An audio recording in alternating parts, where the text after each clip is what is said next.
Hey, what's up? Let me make sure that the microphone is on, that everything is working. Okay, it's all good. How y'all doing? How are y'all doing? Hope you get the message here. I didn't put this together though, but hope y'all got the message here. Let me go ahead into this. How y'all doing? How y'all doing? FBI warning: federal law allows citizens to reproduce, distribute, or exhibit portions of copyrighted motion pictures, videotapes, or video discs under certain circumstances without authorization of the copyright holder. This is called fair use and is allowed for purposes of criticism, news reporting, teaching, and parody, which doesn't infringe of copyright under 17 U.S.C. 107. Copyright disclaimer: under Section 107 of the Copyright Act 1976, allowance is made for fair use for purposes such as criticism, comment, news reporting, teaching, scholarship, and research. Fair use is a use permitted by copyright statute that might otherwise be infringing. Nonprofit, educational, or personal use tips the balance in favor of fair use. How y'all doing? How y'all doing? So let me tell you my background story. Okay. let me tell you my little background story. All right. I mean, try to do this more so like a presentation. I was born a poor Black child. Now, I was born in what was the Cabrini Green projects in Chicago in the early to mid 70s. And I'm in my early 50s now, as many of you may already know. And my family is from down south. All right. My daddy's side, excuse me, you may hear some kids in the background. Daddy's side is from Alabama, and yeah, that's my father in the center. Well, he passed away late 80s, and that's some of his siblings, not all of them.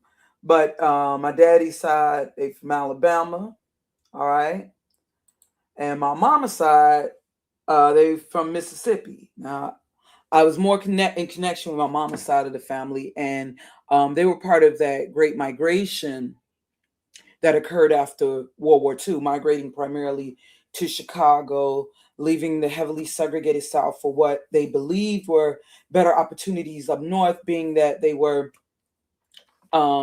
descendants of Negroes, said Negroes at that time, referred to as Negroes at that time, who were enslaved in the South.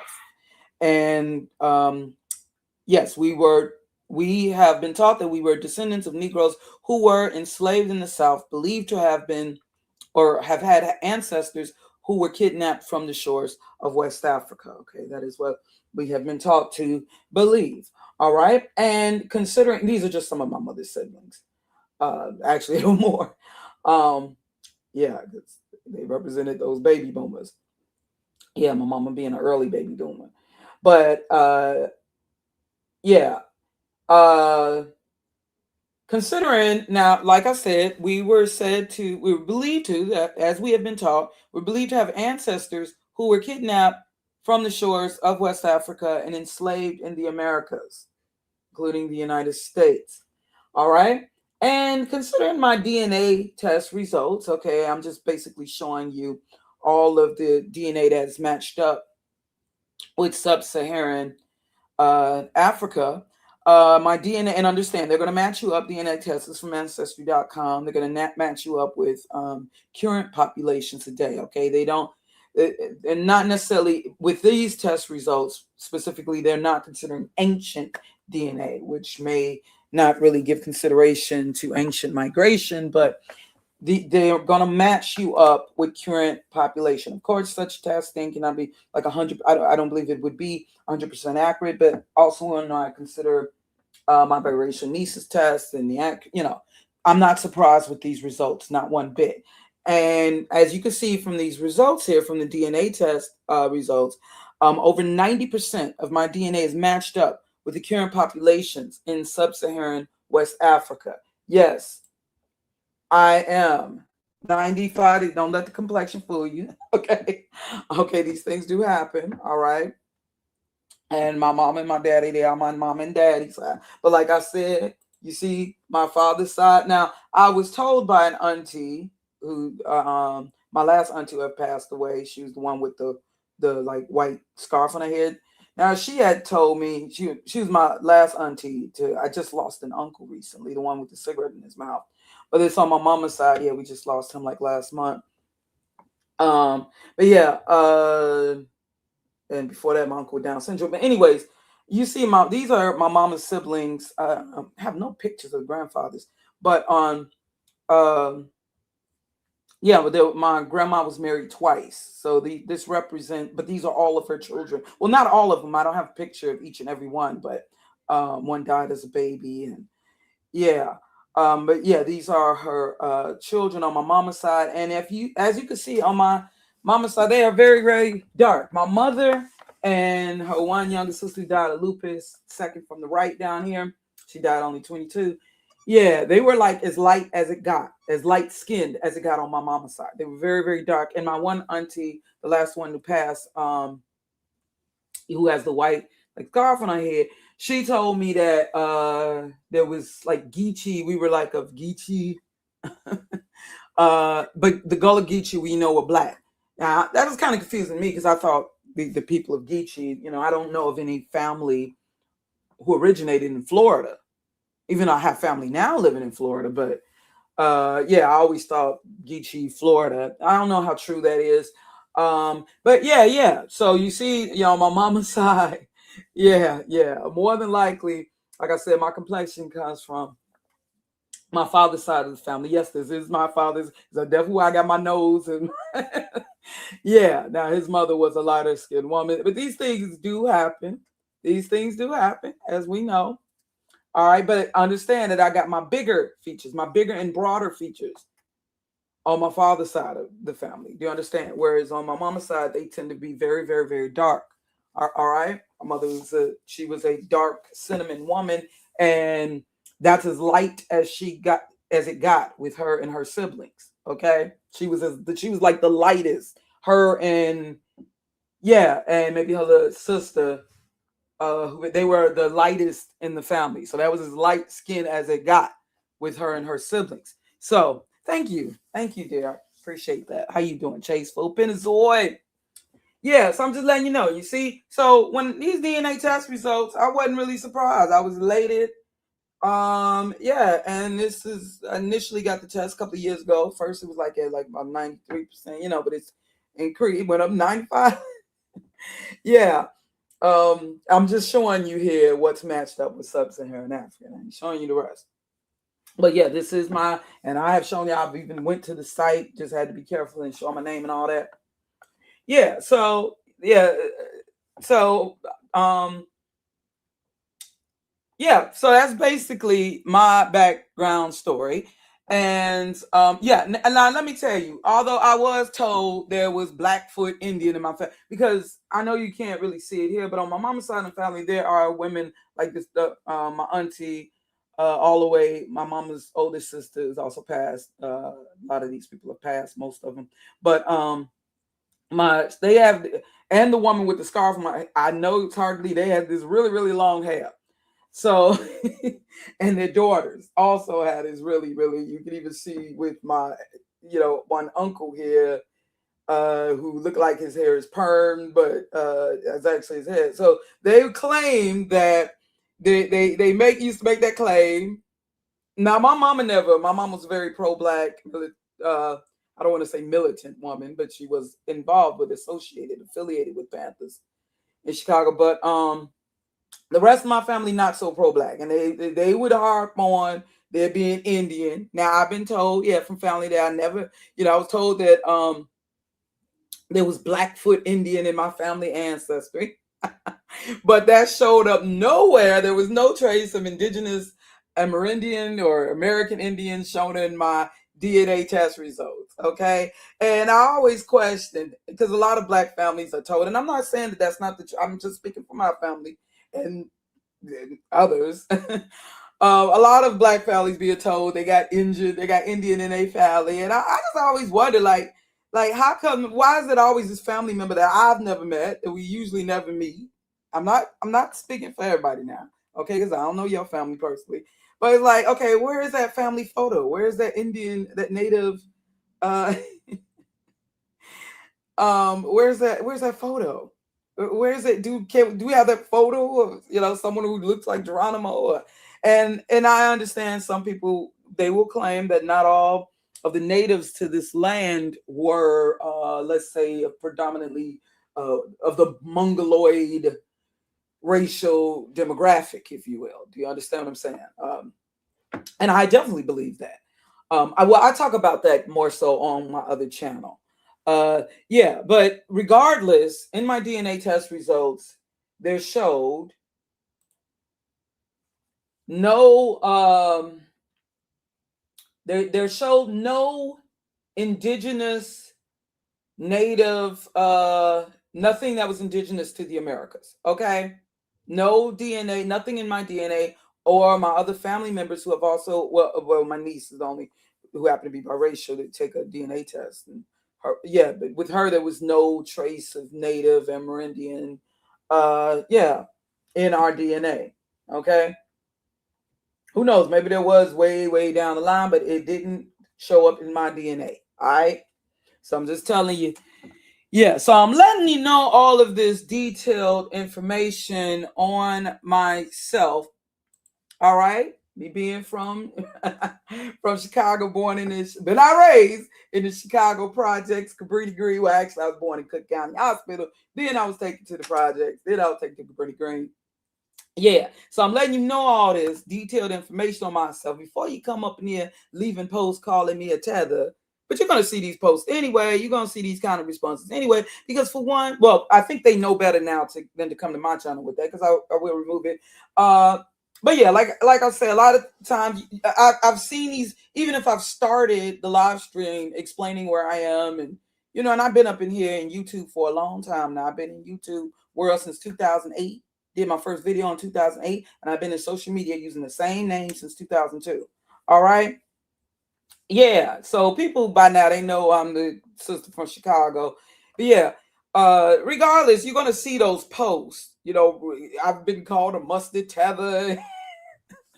And see, what I believe is that many of these posts are actually, they're placed in comment sections by like bots and or paid subscribers. It's like they're being paid, or they're being set up to flood the comment sections of any and every YouTuber who is detected through the algorithm, etc., to be making videos that go against this whole FBA/ADOS agenda. Well, more specifically, the FBA agenda, which they're pushing even harder.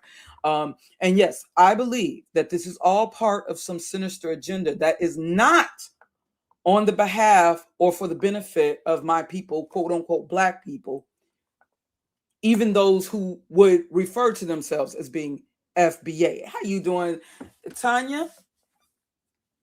Now, when did I first start seeing these hashtags? It started with the hashtag ADOS. Now, understand, again, I've been in social media since 2002, and I've been a YouTuber since 2008. All right. I've been a regular YouTuber, regularly making videos and eventually doing live streams. And I was a real content creator. All right, a real content creator up in here. Even though I'm gotten lazy over the years just doing these live streams, but I was a real content creator up in here. All right, and I believe that I have been very much influential. Even though I've lost 4 channels, I believe I was very much influential on many other YouTubers, including the TARIQ NASHEEDs. All right, I know of these people who have taken directly. I know that they have taken directly from my content. Not that long ago, I saw Poetic Flacco in a video addressing Tommy using a video that I put together. But you know that's not really the information that. Yeah. But anyways, I have been rather influential. I've been in YouTube for a while, so I've been watching what's been going on, and I know how these people, a lot of these people who are now on this FBA tip, I know how they used to talk. All right, and I got receipts in some of these cases. All right. So I ain't no spring chicken up in here. And I actually started first noticing the hashtag period being used more frequently, let's say in quote unquote black YouTube. I think it was around like 2018. And it was the ADOS hashtag initially before this whole FBA thing was concocted. All right. It's interesting to have ADOS over here in red and FBA in blue. I think the colors need to be reversed, and I'll explain why in them a little later. But yeah, it was like I was seeing that acronym, ADOS. I was seeing that it was used in many of the more popular black YouTubers' video titles. These popular black YouTubers who were making what appeared to be quote unquote pro-black or black adjacent content, and I didn't know what the heck ADOS meant or stood for initially. I was like, why am I seeing ADOS in everybody's video title? You know, at first I was like, what is this? You know, and eventually I have found out that ADOS was an acronym for American Descendants of Slavery, which was said to have been popularized in social media through this woman here, Yvette Carnell, who's described at Morgan State University site as being a former Capitol Hill political staffer turned social media blogger. Although many of us in YouTube world, we initially learned about her through Boyce Watkins' channel. But it said that she created the hashtag ADOS along with Antonio Moore, aka Tone Talks, who is said to be they said he's Tone Talks here. They said that here he is with Ice Cube. All right, and he was saying, let me see what it say here. Yeah, Antonio Moore is said to be a former district attorney in Los Angeles, as well as an Emmy-nominated film producer. Okay, so now ADOS is an acronym for the American Descendants of Slavery. All right, and also Morgan State University describes it as it describes it as a grassroots organization. And it's also described as an advocacy foundation that arose in response to a national landscape rife with yawning racialized gaps. Now, from what I had first learned, this is what I had picked up, okay, when I peeped it out,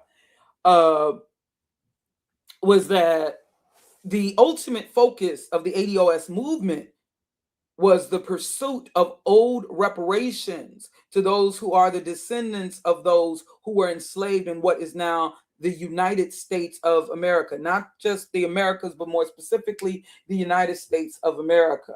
And the intentions sounded all good, although I want for all quote unquote black people who descend from those who were enslaved in Americas, which include North and South America, okay, I want us all to receive some sort of reparations. Why would I not? But I understand that we might have to just focus on one group at a time. You know, you got to take care of home first. Okay, all right. And of course, it is expected that a family or a household, like an immediate family, would first focus on taking care of the needs of their immediate family before extending help and assistance to their extended family. Okay.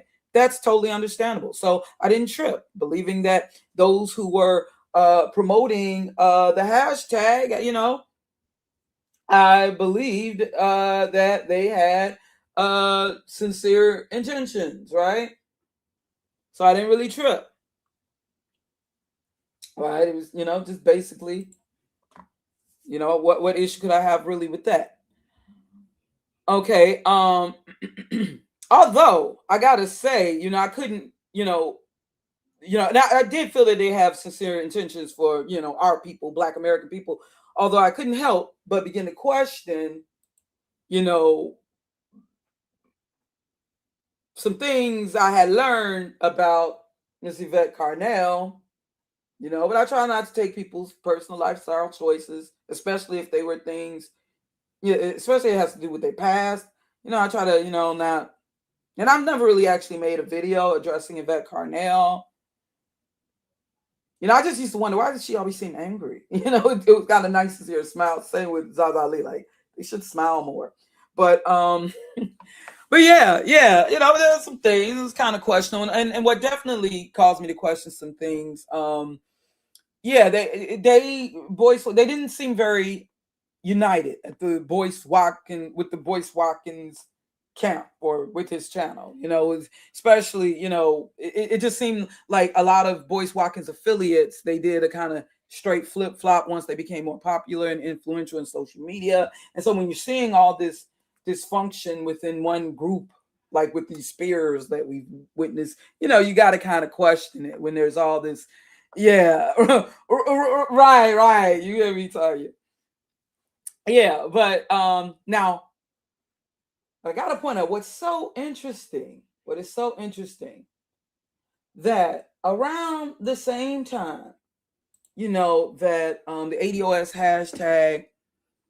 This is what's interesting. Around that same time, I started noticing the ADOS hashtag, which was, around 2018, I believe. It happened to be the same year that you had the release of the blockbuster Marvel film Black Panther, with a predominantly Black cast representing Africans and their descendant, who was born and raised in America, who ended up being the anti-hero supposed villain in this film. Okay. Whereas the African character, T'Challa, he was the perceived hero of the film. And I noticed that this led to many Killmonger versus T'Challa debates in social media, particularly in YouTube, with a lot of my people, Black American people, expressing that they identified.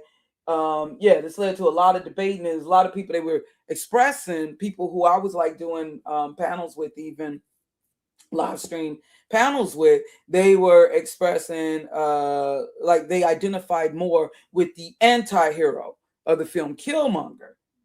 And even though I totally understood as a Black American, it concerned me. Back then I was kind of concerned. So I remember doing a live stream by any means necessary, where I said, be careful with us looking at the Killmonger hero as more heroic, or someone we should look up more to.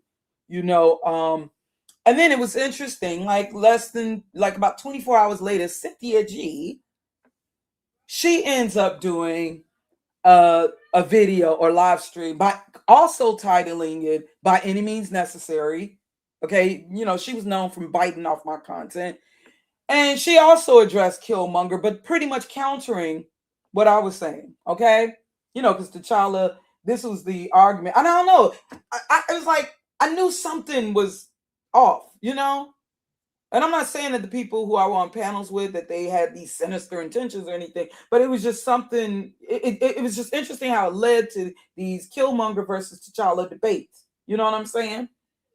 But I'm not saying I totally agree with every decision T'Challa made in the movie, but because it kind of make you think of the Bible and King Saul, and he was told to totally demolish the Amalekites and everything they had, and he did not. He was disobedient, and he spared the Amalekite king.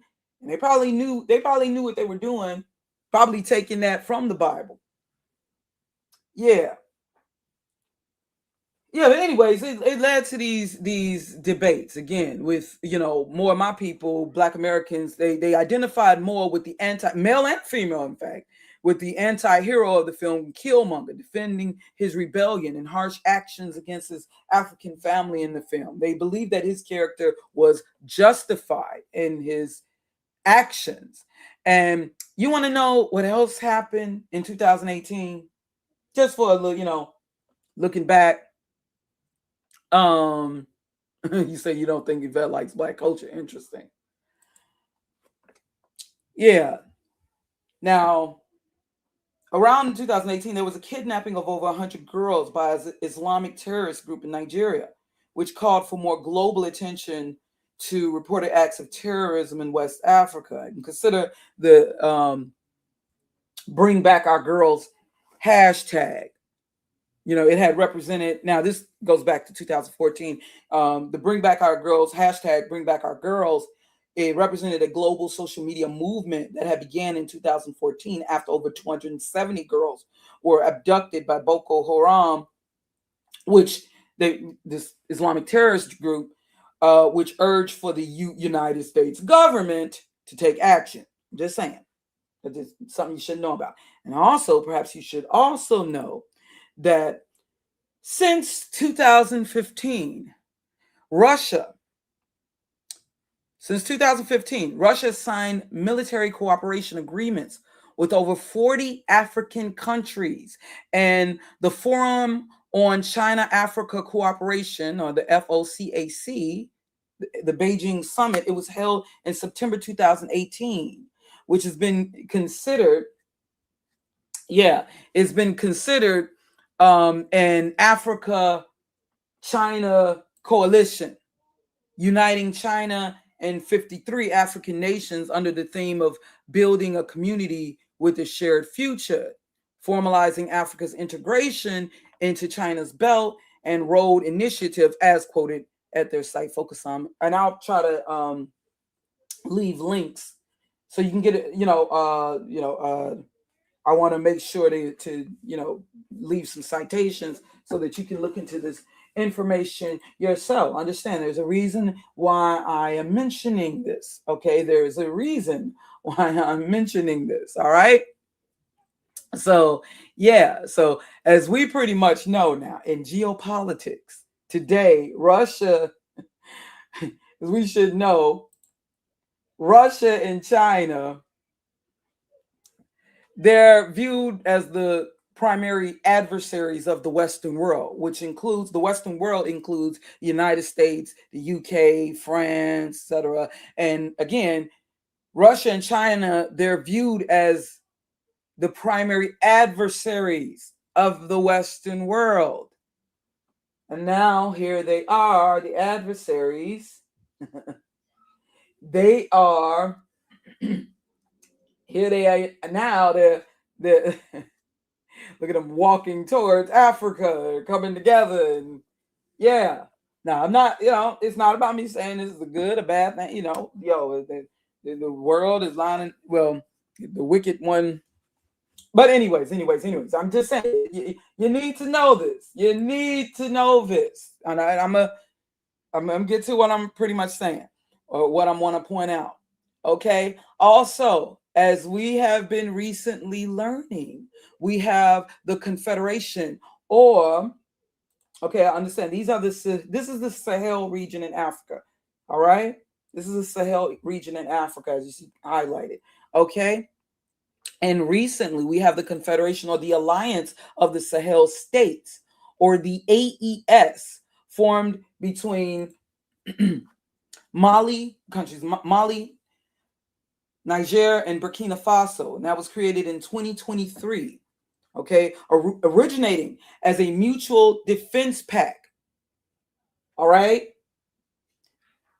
Forming a confederation against neo-colonialism. More recently, cutting off ties with France, which is an ally of the United States. And understand, this results in African resources being cut off from the Western powers that be. Okay? Look Look at the image of Uncle Sam over here on the left. All right. Also,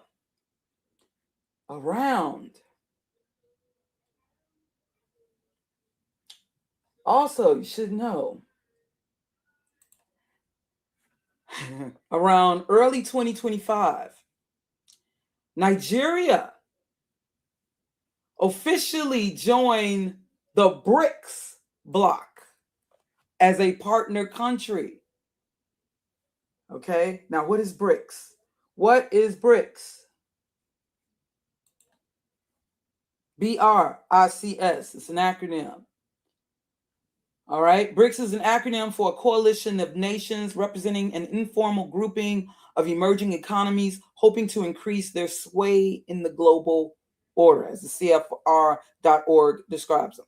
Okay, and the BRICS group, they have become a major political force in the last 2 decades, building on its desire to create a counterweight to Western influence in global institutions. Now, for those who don't know, the B is for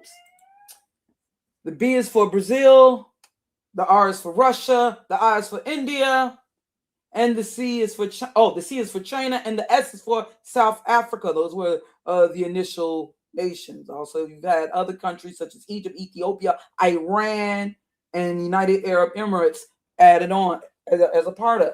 And once again, around early 2025,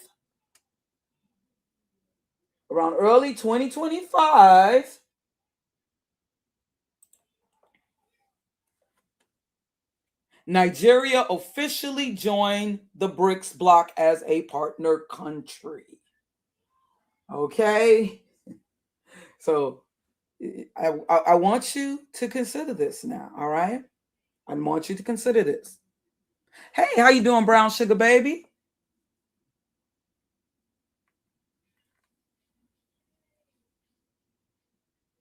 Okay, that's why you seen over here either 10 people, American Black. No, that just tells me, especially when I was a person who was able to garner over 10,000 subscribers within a short period of time, and considering I've been here through 2008, you know what it tells me? It tells me that YouTube and social media, much of social media, has been co-opted. Thank you for letting me know. Okay, thank you for. It's funny, I only have 10 subscribers, but I guarantee you, TARIQ NASHEED, just as these other YouTubers, they know just exactly who the hell I am. Why is it your boy Oshay Duke Jackson used to ask me to get on panels with him? Angry Man. How do all these people know me though? How is it that all these people, and you best believe TARIQ NASHEED, who have taken directly from my videos for his Hidden Colors series,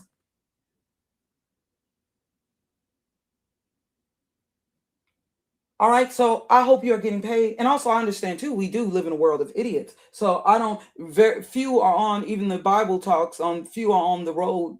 How does the scriptures go? Wide is the road to destruction, but very narrow is the road, path to everlasting life. That tells me that we are in a world of idiots. And thank you for letting me know that you're one of them.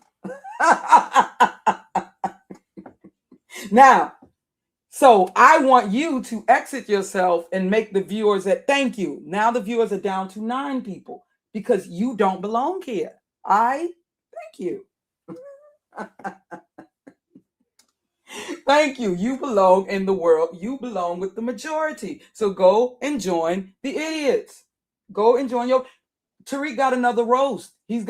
Go and join him in talking about cheetah pea and bushmeat. Go listen to him say the same whack jokes over and over again. All right. Thank you. How you doing, Andrew? I'm African, and I consider Black Americans and Black diaspora family. Yeah, we definitely family for sure.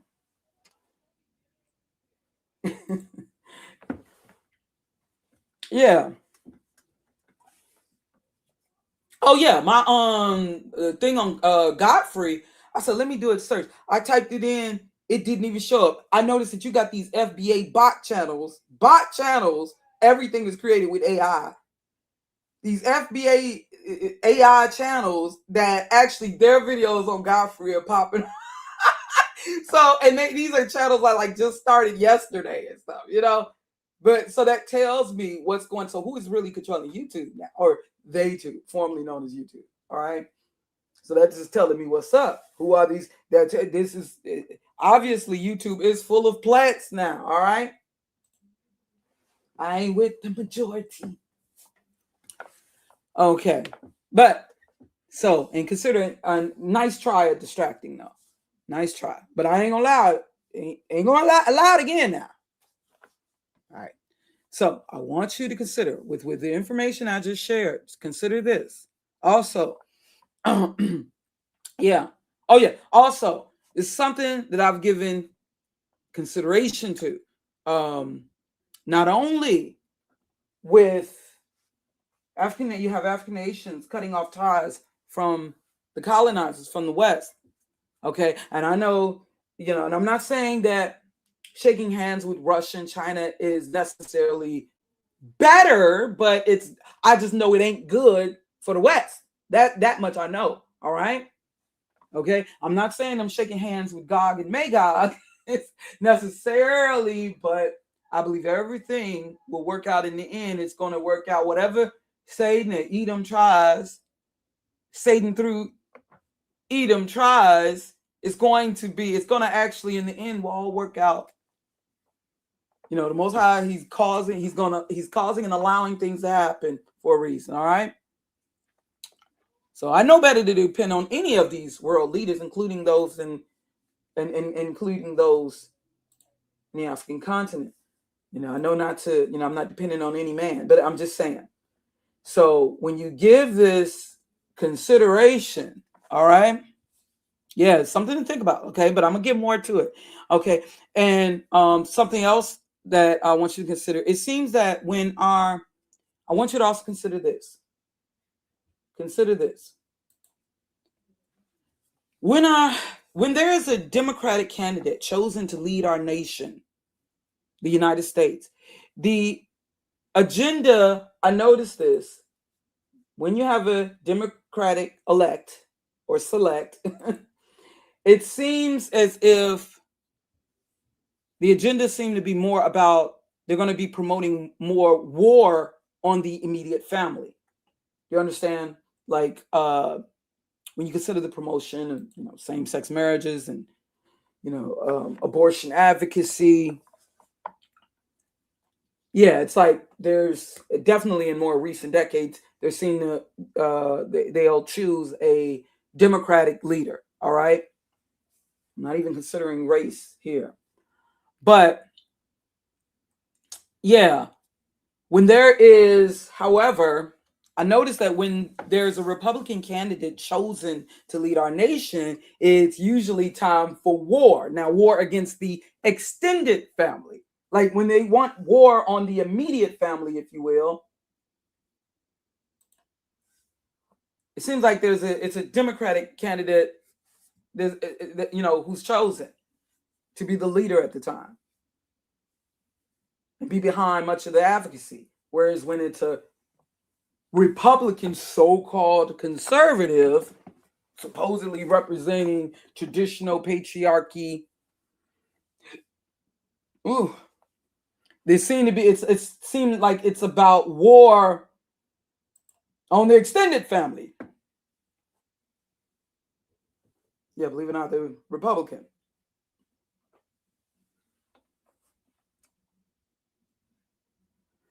Yeah, this is just something that I've noticed. Like war, I'm saying when there's a Republican candidate, it seemed to be, okay, with the Democratic candidate, once again, it's like war more so, it's like it's time for war on the immediate family, if you will. Like, you know, there seemed to be an agenda to cause divisions within the immediate family. Whereas when it's the extended family,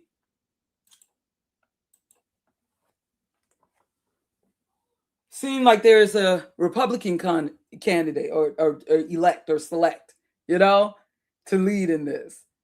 All right, war, as we tend to know, war is big. War against other nations of people or our extended family. And definitely, this has definitely seemed to have been the case from the time of George Bush Sr. and on. Like You know, from the time of the Gulf War to the supposed war on terror. Although it does seem like when you consider the Vietnam War, like when you consider the Vietnam War, it does seem like there's a Democratic leader who gives the initial, you know, authorization to go to war, you know. And it did seem like, now, you know, when you really think about it, going way back, you know, these were Democrats. It does seem like it was the other way around, like during the time of World War II, considering that presidents like Truman, Roosevelt, and Wilson, they were actually Democrats. Seemed like it was the other way around, you know. But definitely, like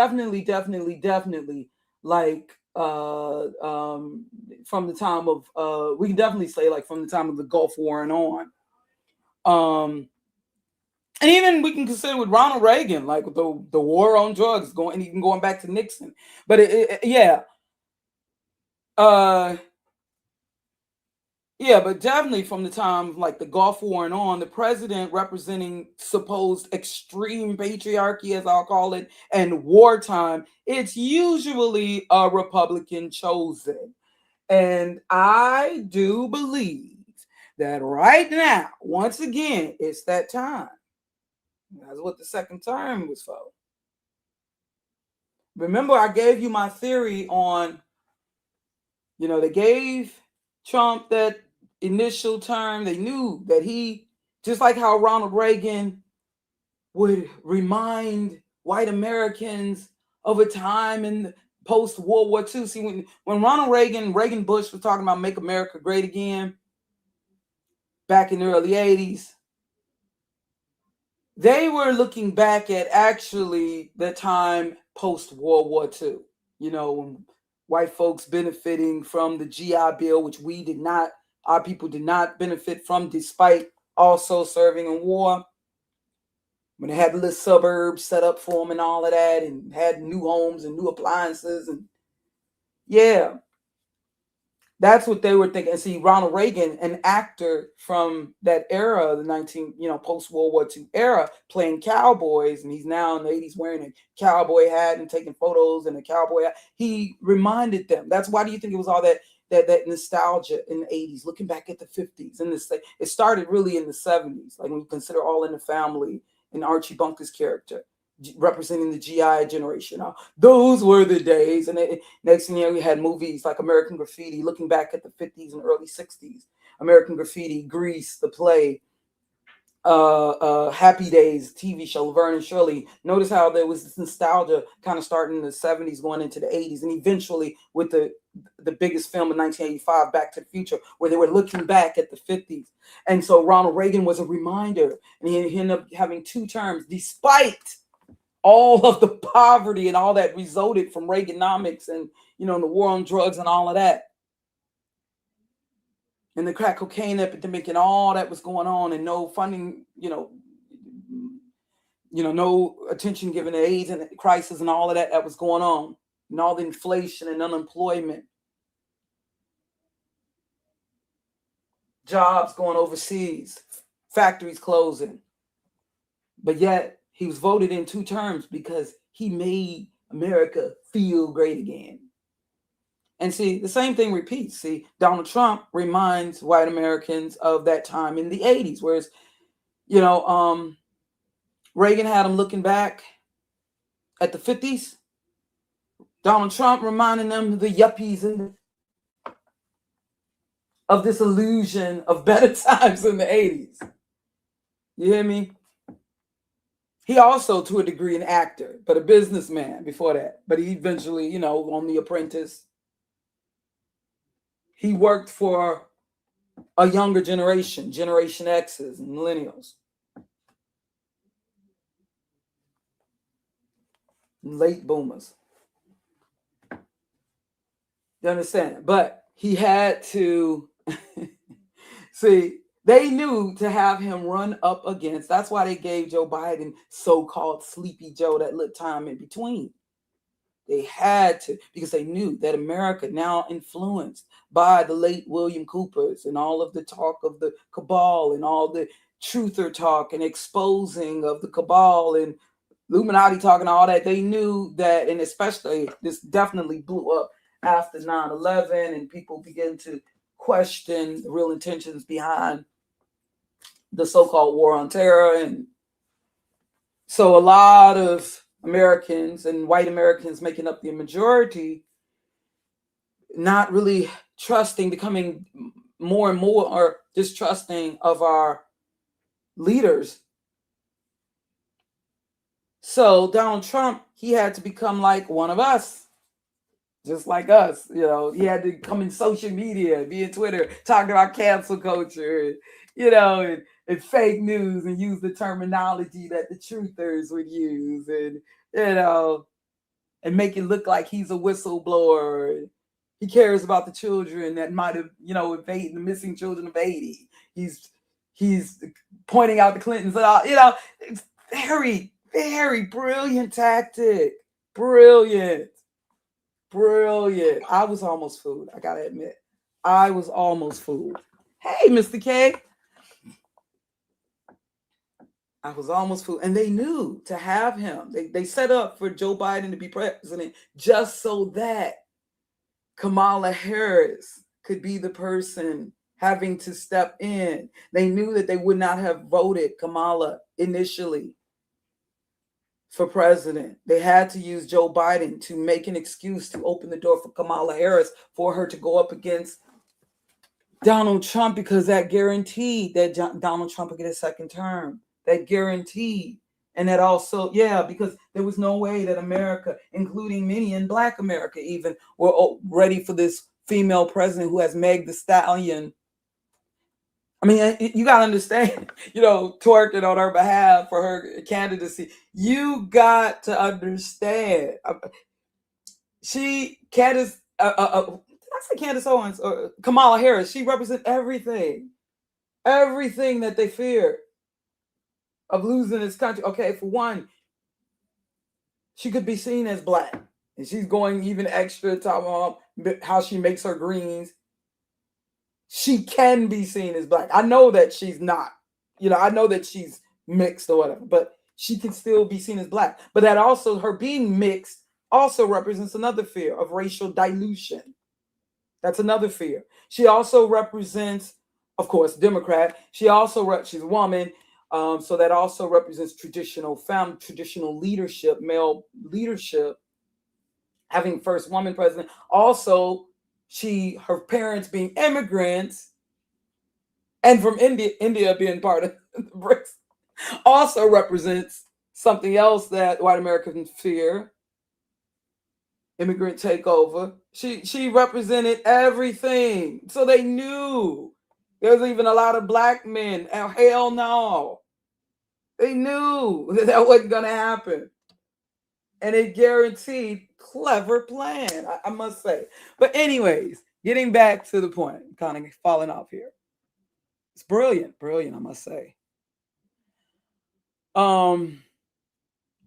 Yeah. And this is another thing too. They are purposely doing this whole gender divide, wanting you to see red versus blue, just like how they've been wanting us to see white versus Black. But now yin versus yang. But now they're moving more towards, they want you to see red versus blue. They don't want us to see, it's not going to be so much about white versus Black. They want to see us like, we need to get on the side with red. Why do you think with that Alex Preddy, and what was the woman's name who was taken out in Minnesota? They're showing you. Now, of course, they could never experience the racism that we experienced, even to this day.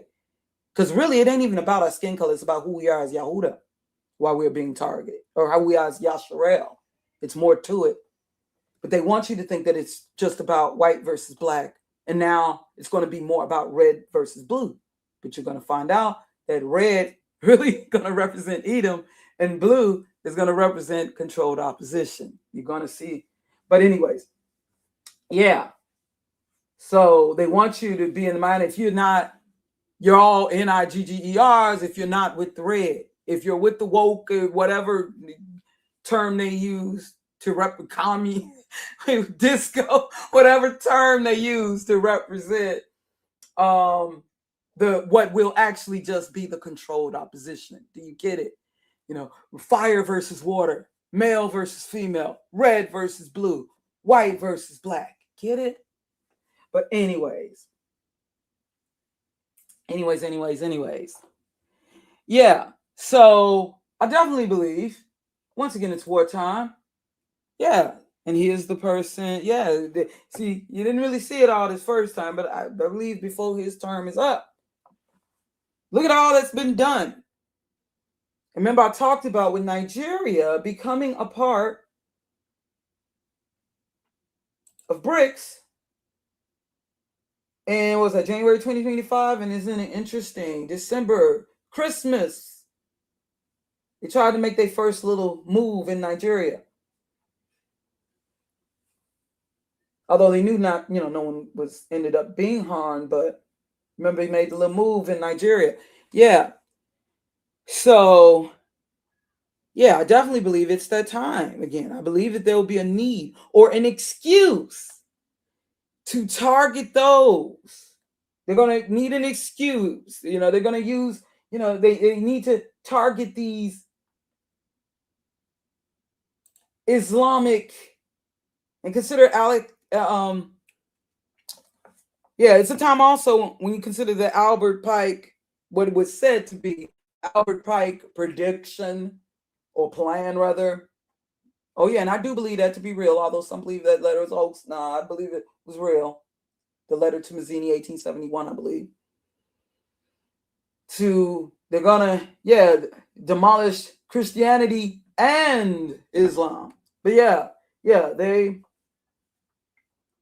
going to find excuses to go into these Islamic supposedly Islamic control, even though there are many, many Christians in Nigeria. But, we're supposed to believe that Donald Trump cares about the Christians, our Christians, brothers and sisters. See, it's not about white versus black, it's red versus blue.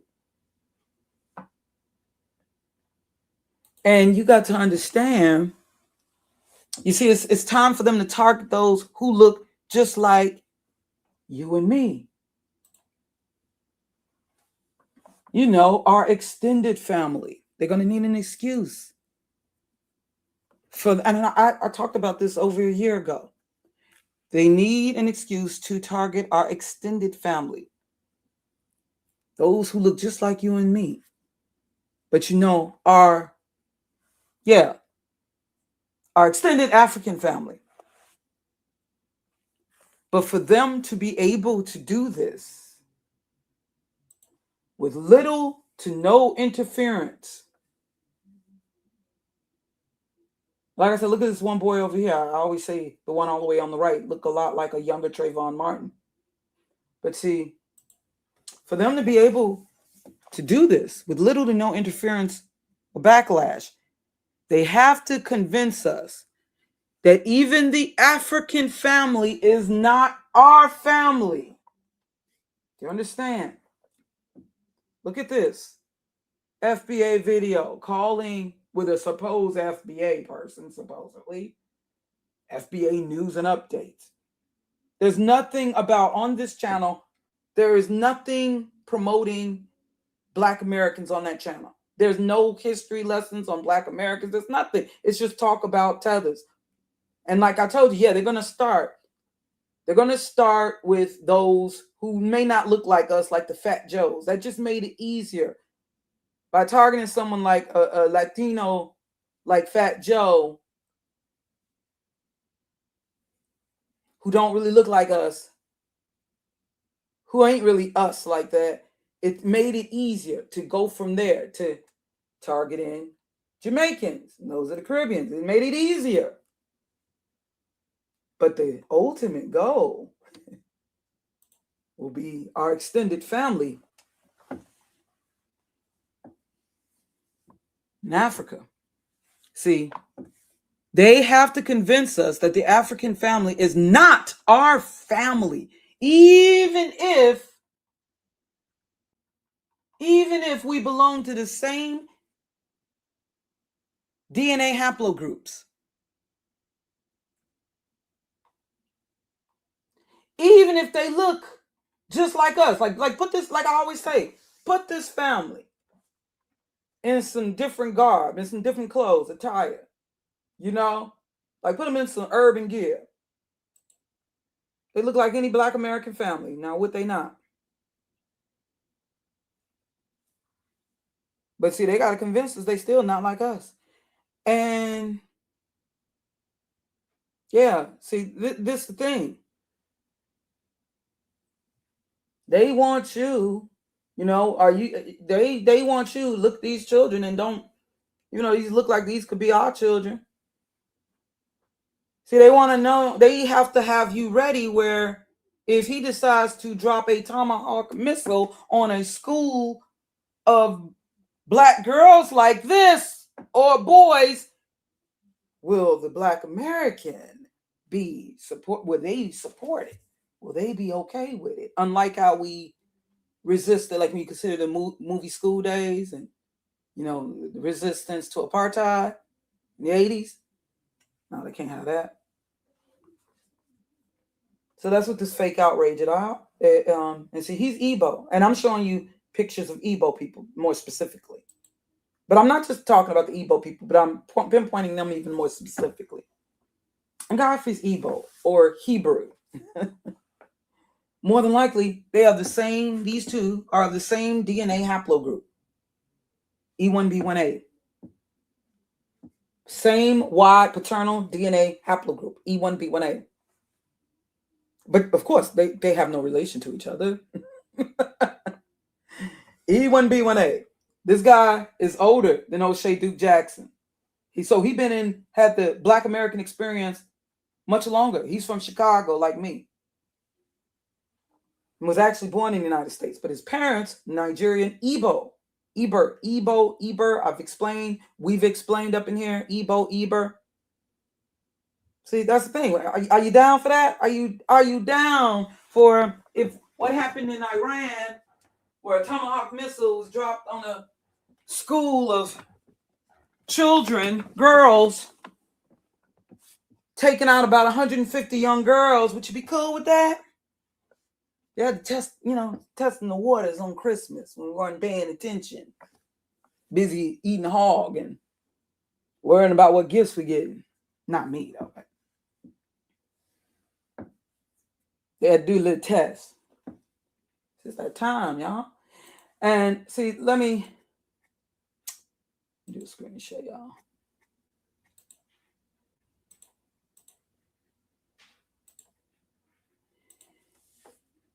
Yeah, consider how popular that song became. Look at it, says here. Kendrick Lamar performs Drake's diss track Not Like Us 5 times back to back at a pop-out concert. And I noticed that this song came out like not long after. Yeah, we hear you. I see y'all, you're doing the FBA trying to come in the chat room doing backflips with no drawers on. Yeah, but anyways, trying to look at me, pay attention to me, FBA, I'm here. Yeah, I got you. But anyways, consider how popular that song became. Yeah, another setup bot. I hope you're getting paid. You're getting paid, aren't you?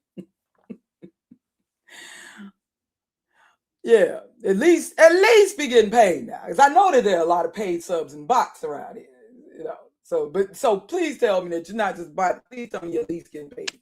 All right, for this cheerleading that y'all doing, this promotion. Who's controlling YouTube? Because there's a lot of plants, and they just sprung up, boy. Sprung up overnight. I've been in here for a long time. I ain't never seen no coat like this. Even Soto Nation coat wasn't like this. Yeah, whatever. You ain't representing Jack. Okay, I want you to go take me to your channel with your videos where are your videos about Black Americans achievements? I want to see those videos since that's what you represent. Okay, where is it? If I go to your channel, let's see. Let me check it out. If I go to your channel, will I see videos? Let's see, channel activity. Channel activity. Yeah, TARIQ NASHEED. Hell yeah, he represents FBA. First of all, he concocted the hashtag. How the hell are you gonna say somebody who concocted the hashtag, even put a patent on it? How you gonna say he don't represent? Make it make sense. Come on, y'all. Stop making my people. Stop embarrassing us. Stop embarrassing my people. All right. Doggone it.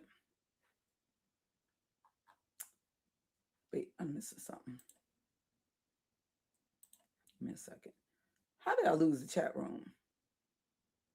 How did I lose connection with the chat room? Let me see. I want to go to your channel. I want to check it out. I want to see if you got videos. We're going to go to your channel. Let's see. Since you represent FBA so hard, I should expect to see videos and content that is promoting and giving props and showing love to FBA. Okay, on Uncle Luke? On Uncle Luke? And what's with this hat to the side? Where did you find this picture? This is probably a white person up here.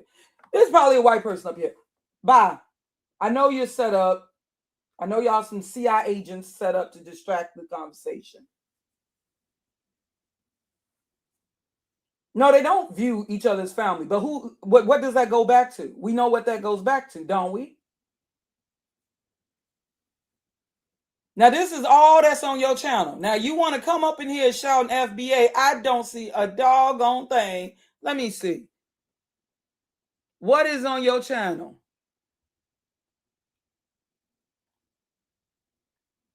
On a date with Ice Spice? What the? Are you really Corey Holcomb trying to expose Godfrey? What this got to do with FBA pride or whatever? Barbecue me and Bushman. What this got to do? How is this pro FBA, pro Black American? Popeyes and Fort Myers fire all that. Okay, hired all Hispanics. You seem to be more worried about everybody, the so-called tellers or whoever else, more than you supposed to be. It's supposed to be some stuff on the history and achievements and accomplishments. Okay, you just look good. Okay, you're a funny one. But anyways, this is a serious conversation. Like I said, didn't I tell you we're the world we're in? Look, I'm for the small percentage. Okay, so stop. If you keep spamming the conversation, I'm gonna have to remove your comments because I do believe that a lot of y'all are set up in here to cause a distraction purposely. It's not working over here though. We all know why Africa is. We know that. I know that, and we're not all the same. We need to know that we're not all the same. Nobody said I'm not. There are people. I'm not the same as my neighbor. Okay. There are people divided. I'm in Chicago. You know, Chirac. There are people divided in my neighborhood. We know this. Okay. All right. You said all right. Look, you ain't correcting nothing. Hold on. Let's put you in timeout for a minute. I've entertained you enough. All right. But anyways, getting back serious. Yeah. Going back to what I was saying with the song Not Like Us. Okay. Yeah, let me make sure. Hold on, give me a second, y'all. Let me hit the refresh. Okay. Yeah. So at a time, now it was not long after the Benzino, rapper Benzino, who is mixed as a biracial, as Drake is biracial, but Benzino raised an American Gen Xer at a time when biracials were still considered Black. There was nothing else on the census. But Benzino made a song, this and Eminem, Rap Elvis. And I was like, oh man, I hope this blows up. You know, of course, being that YouTube is controlled by those who are also protecting Eminem, that includes TARIQ NASHEED, which is why he didn't say nothing about it. Even though it was the anniversary of supposedly the 50th anniversary of hip hop, and Melly Mel is being disrespected. I know I've mentioned this many times, but I'm mentioning this all for a reason. Okay, so so I'm like, man, this Rap Elvis, But then I come back like a year or so later, and you got this "Not Like Us" song actually getting more attention. And I'm like, okay, yeah, but think about it. The Kendrick Lamar song, it blows up. All right, it blows up.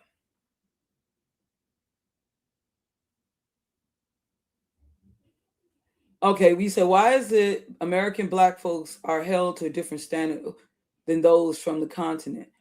I'm not. Nobody's holding you. I'm speaking for myself and those who are also like me. If I must be the bigger person, oh well. Why?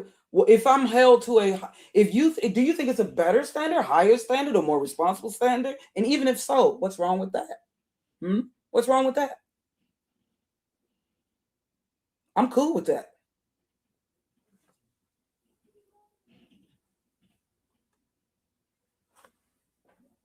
How can we love them when the majority of them can't love each other first? Well, they probably thinking the same thing about us. And now, why do we think this about each other? That's the question. Why do we think this about each other? That is the question. Just as we see them as divided, they see us as when they've witnessed, many of them witnessed the whole East Coast versus West Coast. But we know that that's COINTELPRO in action. And this is COINTELPRO 2.0. This whole FBA versus Tether's agenda. It's COINTELPRO 2.0. It's just a continuation. It's the same thing. When are we going to get it?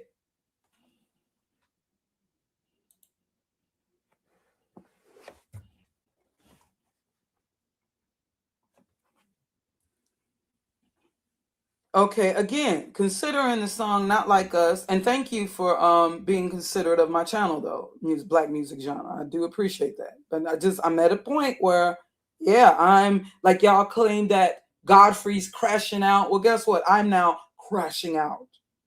Because this is if y'all consider being passionate about these things as crashing out, then yeah, I guess I'm crashing out too. And it's a frustration. But it's just. Yeah. So again, consider how this song, "Not Like Us," and during a time when hip hop songs aren't even really charting as they were. Definitely not, they aren't charting as they were like 20, 30 years ago. But this song has been awarded and it was performed at the Super Bowl. And you got to consider that whole Super Bowl performance. You know? What do you see here? Okay, notice what you're noticing. Notice the colors. Notice what you see. And the Super Bowl, of course, that's a national event. It's very, very football. It's very, very American. Very American. All right. And you know, a lot of those who represent the so-called majority Super Bowl audience, they haven't been as considerate of our people. But yeah, this song, consider the performance with Kendrick Lamar. Now, everyone, they were all dressed in the red, white, and blue. Look at it. Red, white, and blue everywhere. And look, they're lined up here. Definitely representing the flag. Now, if this is a diss towards Drake, and just Drake the person, why all the patriotism? Nah, I ain't necessarily say it's wrong, but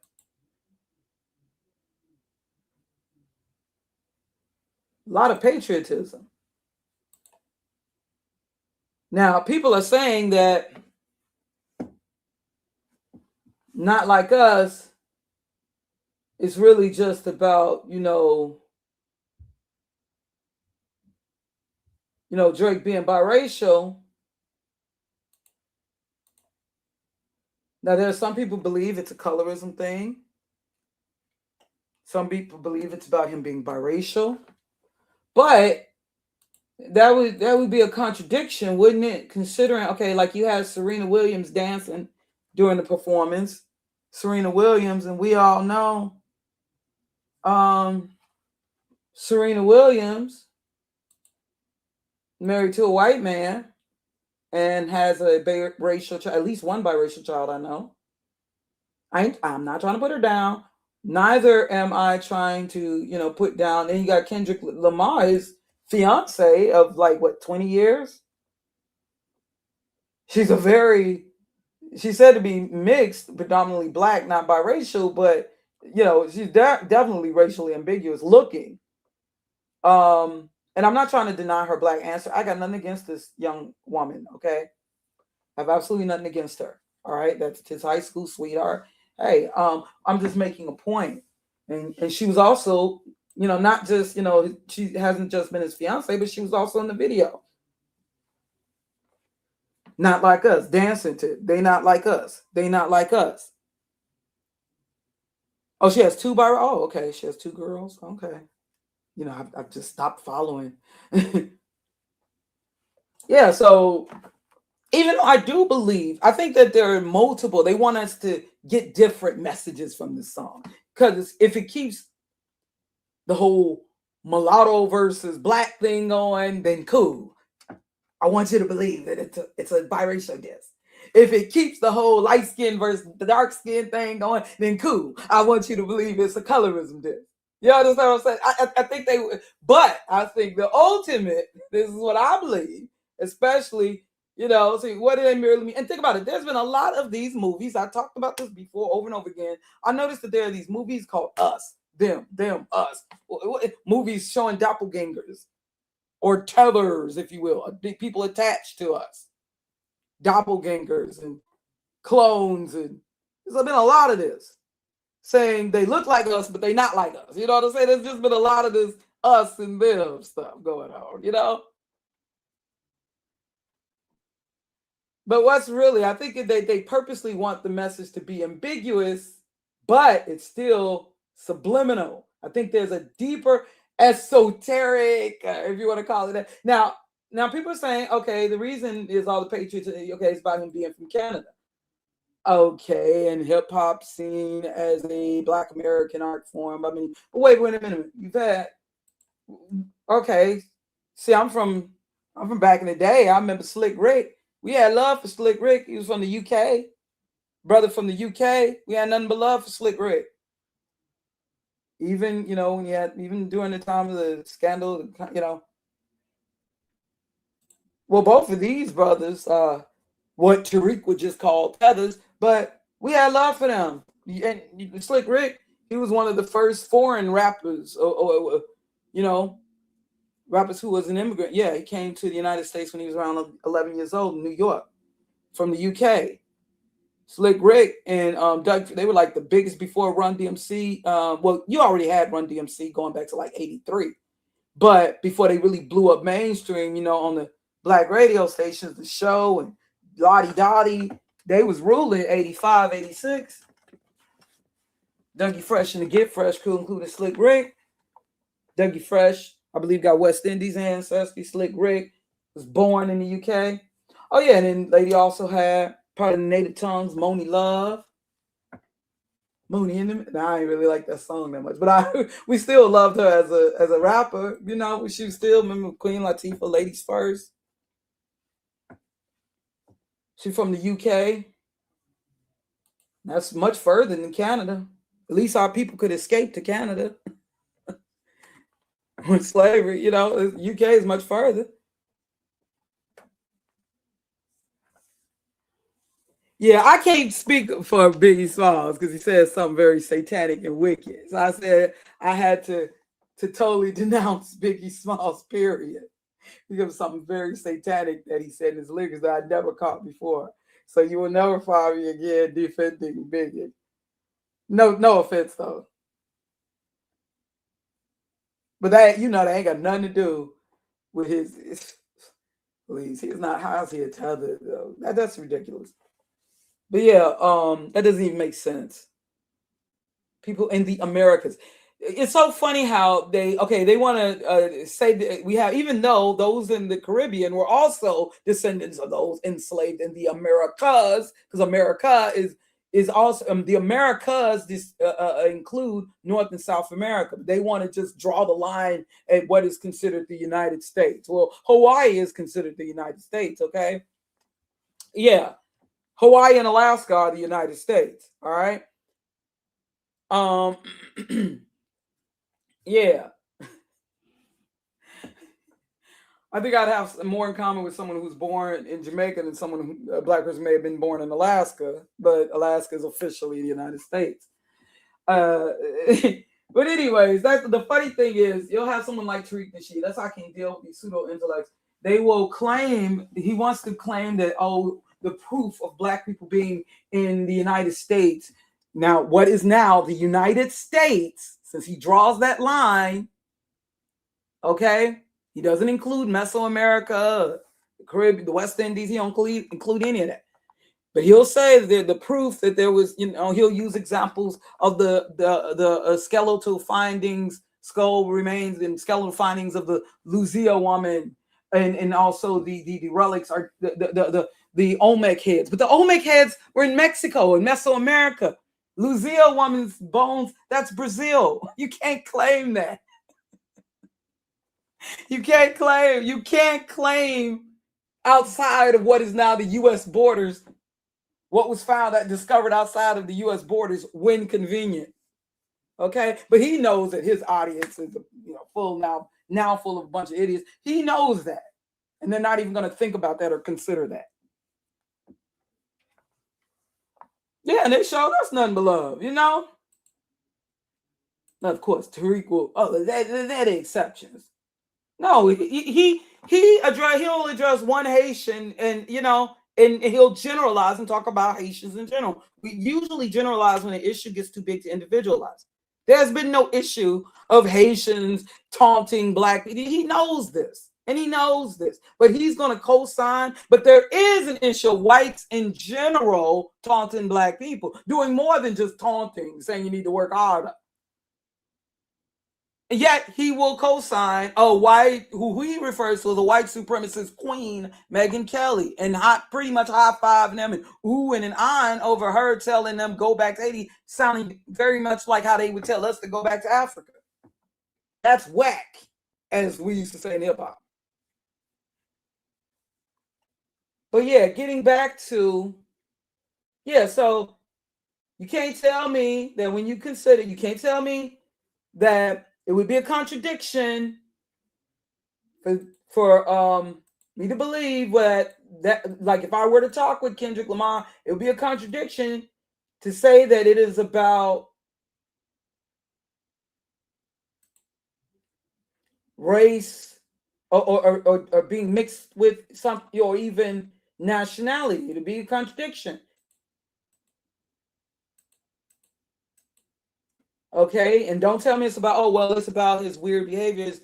Wait, first of all, Kendrick Lamar, he's worked with Eminem and Dr. Dre. Dr. Dre has done some very questionable things. Just as the claim with Drake. This ain't about me defending Drake. Let's not even go into Eminem. Okay, if he's offended by Drake, but not Eminem, who says I'm not with that nigga shit, I'm just here to make a bigger hit, calling blacks porch monkeys and spear chuckers in his, but he okay with that? No, that's contradiction. So what is it really about? Also, so that, what I'm saying is, and see, I don't think that this is just about Kendrick Lamar's doing. Even the whole idea to dress up in the red, white, and blue. Also consider, hold on. Ooh. Give me a sec. Hope we still going, are we? How did I click out?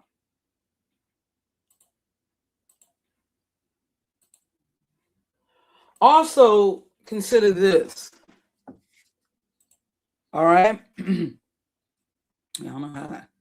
Yeah, because like I said, how could it just be about Drake being biracial if you have Serena Williams, who's in an interracial relationship? Now I get it. He's dissed her or whatever. Drake dissed her. But yeah, it can't tell me that it's about him being biracial. Kendrick himself having a mixed wife. There have been people from pioneers in hip hop, whether TARIQ NASHEED want to deny this or not. You cannot deny the quote unquote tether influence in hip. You cannot deny that. All right. And I was one of the people initially up in here giving, you know, doing lit hip hop videos but I wasn't getting paid and I wasn't requesting money. Okay. But yeah.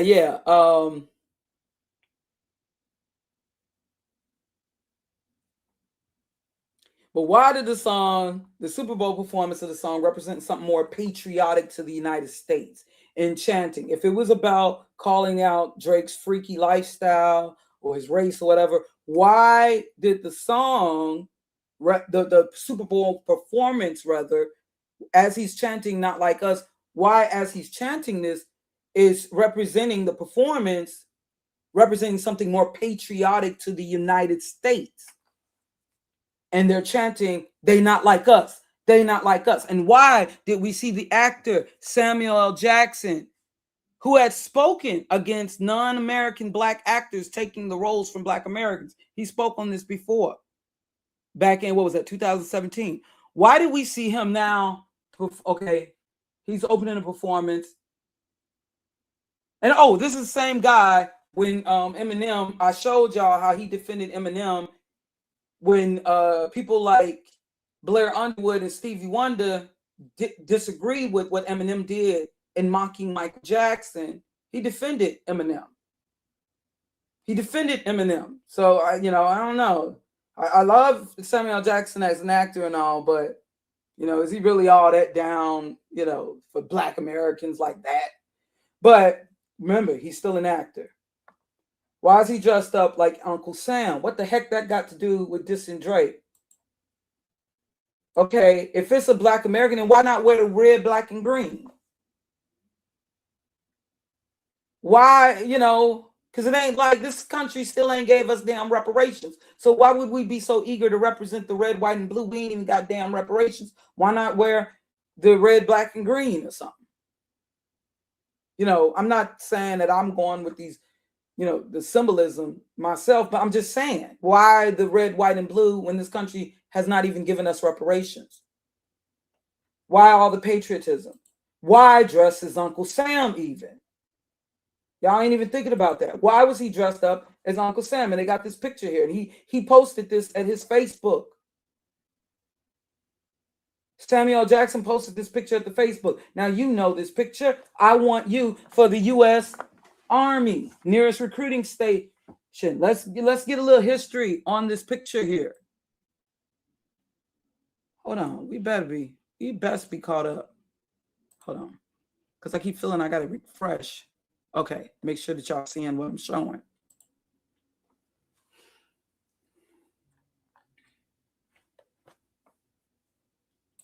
What is this picture? What is this derived from?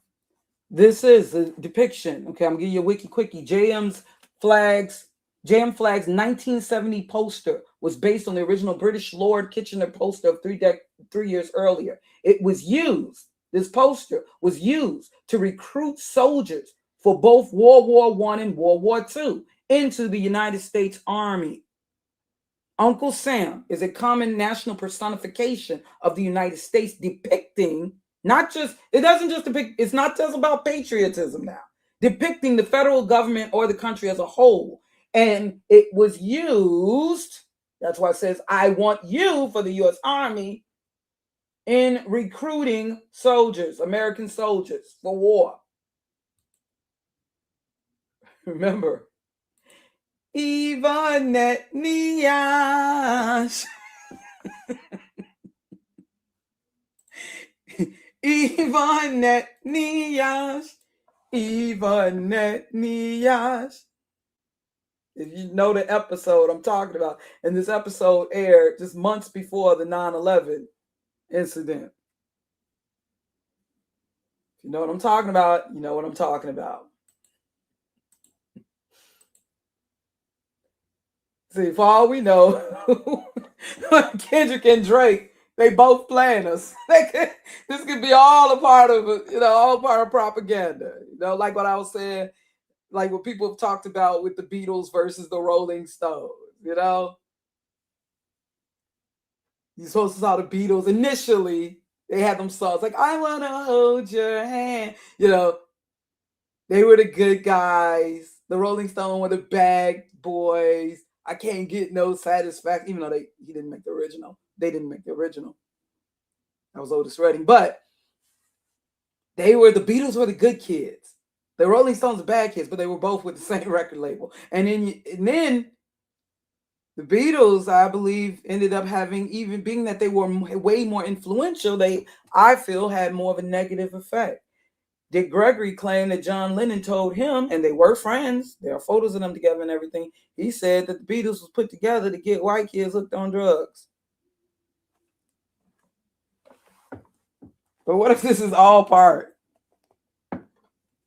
of, they do stuff like this. The industry will do. There have been many of these fake beefs, and you never know. And it don't mean that they like each other. They may actually hate each other and get joy in doing this. I'm just saying. See, I believe. Let's go back to. Hold on. They not like us. They not like us.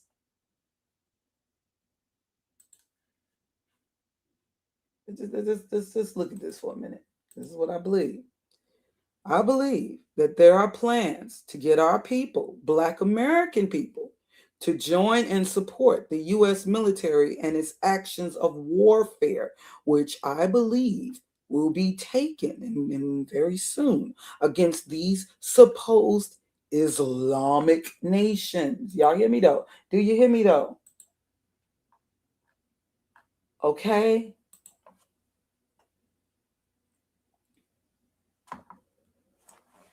All right, they're gonna be just as they're going, with Iran. I believe they're gonna take it further. All right, see where they use the whole thing of Christian. You're gonna see propaganda footage, perhaps.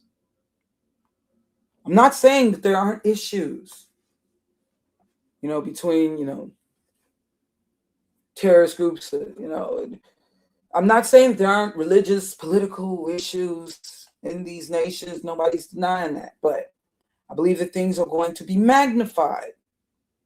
And you never know who's actually been training some of these groups, but I don't want to go all into that. But yeah, I believe that, they're going to be taking action against these supposed, the United States is going to feel that they have to step in on behalf of the Nigerian Christians, or whatever reason they have.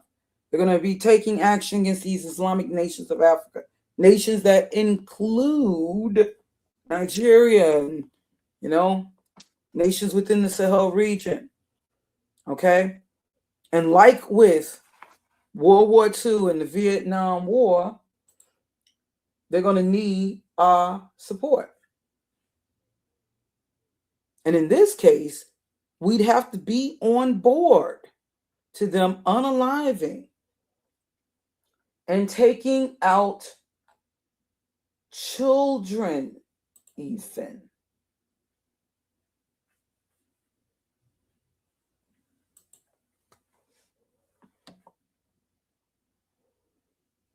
Just like how there was that tomahawk dropped on a school in Iran, a school of girls, 150 girls, and they claimed they had nothing, but it was a tomahawk missile, they said. So you know somebody ain't telling the truth. And they dropped it on caskets. Hold on. Where's the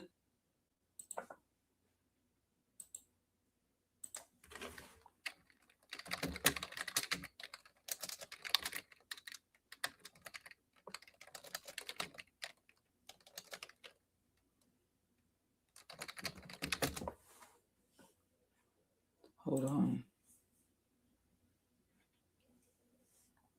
And that didn't make no sense when you saw all of them graves, all them coffins.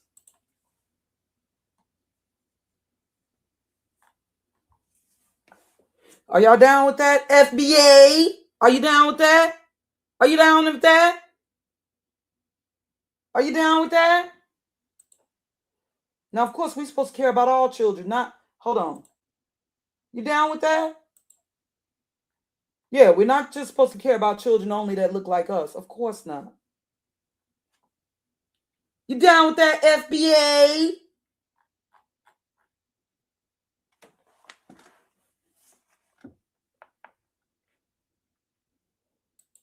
And no, I don't think they're going to be, Mr. K, so successful. For one, I have faith in the Bible, but I'm just saying what I believe is, this is my theory.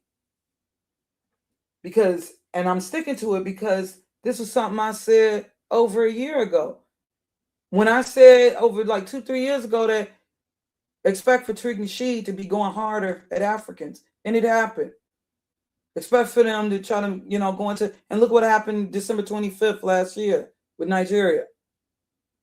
President Trump, So I think just like I told people they were going to take Michael Jackson out that very year, and it happened, and nobody was listening to me in the message form in 2009. By January 2009, I was speaking on this. Anybody from back in where's Garwin at? They know. Nobody was hearing me on that. I'm not no psychic, and I'm a very perceptive person who pays attention.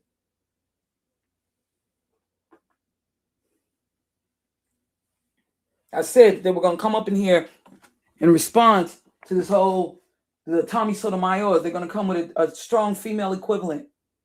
I didn't think that they would use it under the guise of pro-blackness, but it's brilliant with Cynthia G. It's brilliant.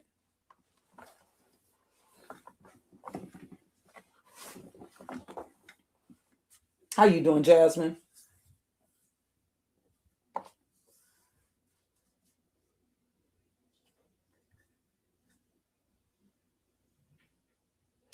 Wait. What were you saying? Very sick mind to think a group was created for drugs. What are you talking about? A group was created. What group created for drugs? I don't know what you're saying. That a group. Okay, I'm sorry. I don't mean to be rude. I'm just, trying to understand what you're saying. A group was created for drugs. I don't get it. But you can elaborate. I don't know what drugs you're speaking of. But yeah, like I said, I believe that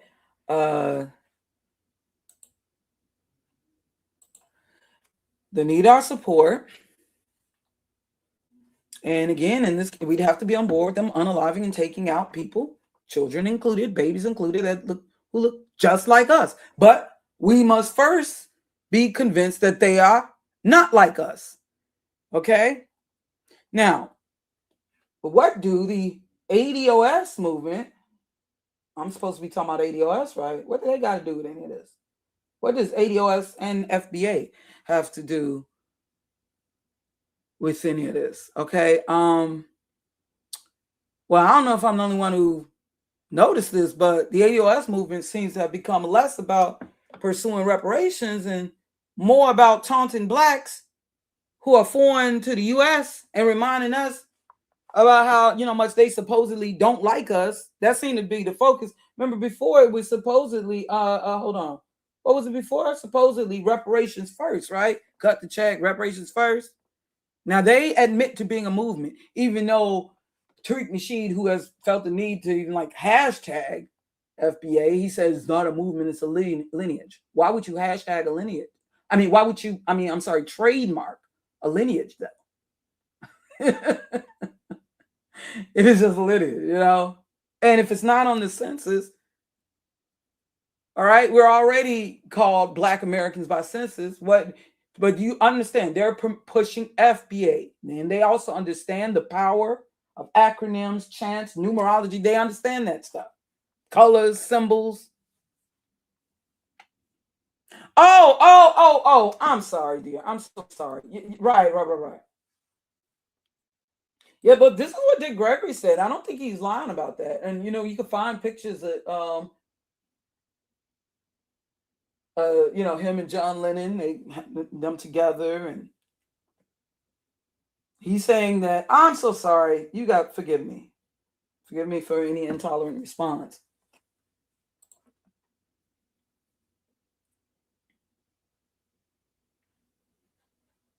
Yeah.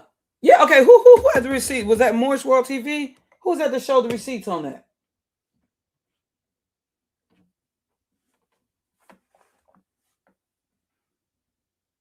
Yeah, I do believe so. Don't tell me he's not the leader. Are you kidding? And I think that's weak to even not even just stand up and take responsibility for what you concocted. At least with Yvette Carnell, you know, they let it be known. Okay, yeah, this is a movement. Even though I don't see nothing moving really, but yeah, like I said, if you notice, even with the ADOS movement, they seem to become less about pursuing reparations, and it's more about, you know, making fun and mocking Black people who are foreign to the United States. It reminding us again how, you know, they don't like us, they hate us, even if they don't even have, even if these people don't have any real systematic power and authority over our livelihood as Black Americans. Who, I don't give a damn about some caller claiming they don't like soul food and it's garbage. Who gives a shit? Who are you? Why should I care? And there is no Black immigrants in abundance taking jobs from Black people in the United States. Now, maybe you can say that with the Latino population. Many of you are not encountering Nigerians like the way you're claiming. So stop it. Quit playing. You're saying, no offense, there's pictures of myself with Oprah and other well-known individuals, but we aren't friends, nor do I know anything about the lifestyle. No. Dick Gregory, hold on. These aren't just, no, they were hanging together now.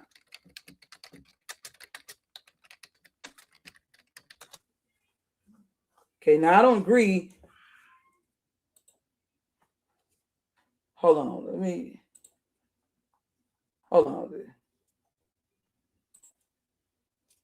These weren't just like, oh, let's pose together.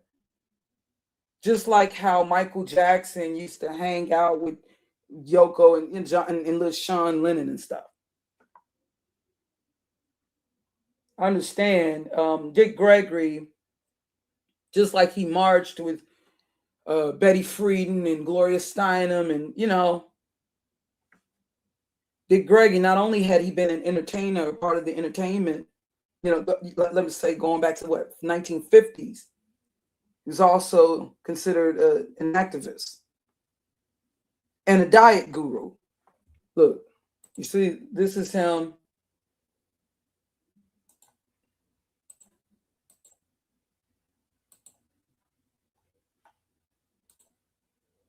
Now, this is obviously in their home. That's Dick Gregory. I'm old enough, you know, to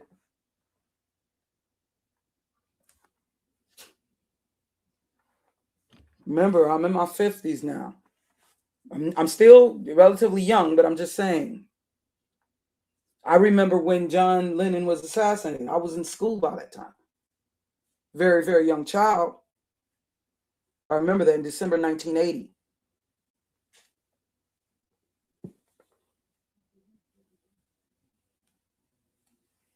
No, okay, you got to look more into it. No, understand that the Beatles, when you learn about the history, you know, they started out, you know, yeah, like, because, you know, it was still early in the 60s. They kind of shifted us from like the Motown sound, which was very popular, which was most popular at that time. That, like, you know, to the British, you know, but eventually the Beatles, they began to represent psychedelia and all of that.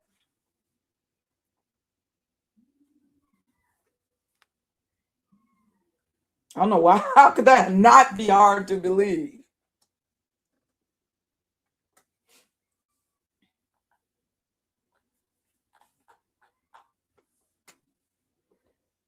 Like, I've done videos in the past, you know, like on people like Timothy Leary and all of these highly influential people of that era.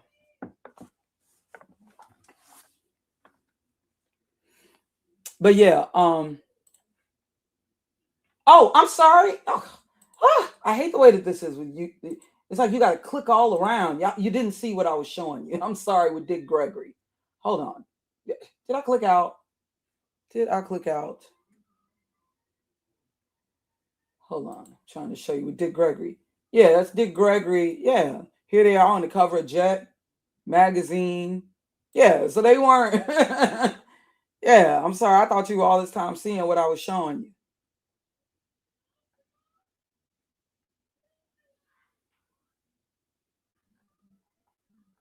Yes, you see him at their him and Yoko Ono at their. This was at their home.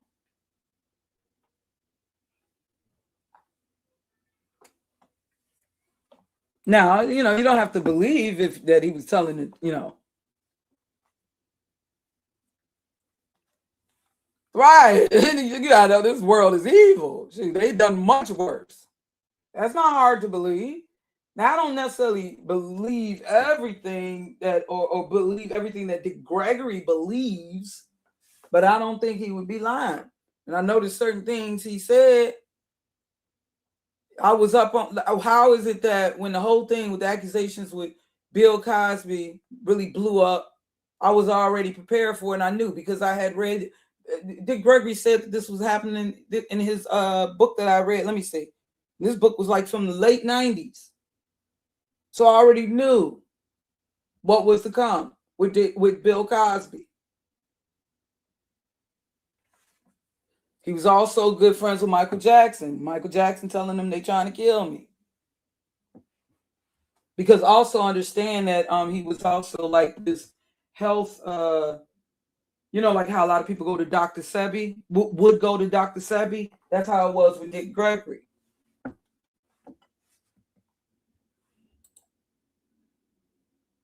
Sorry, y'all.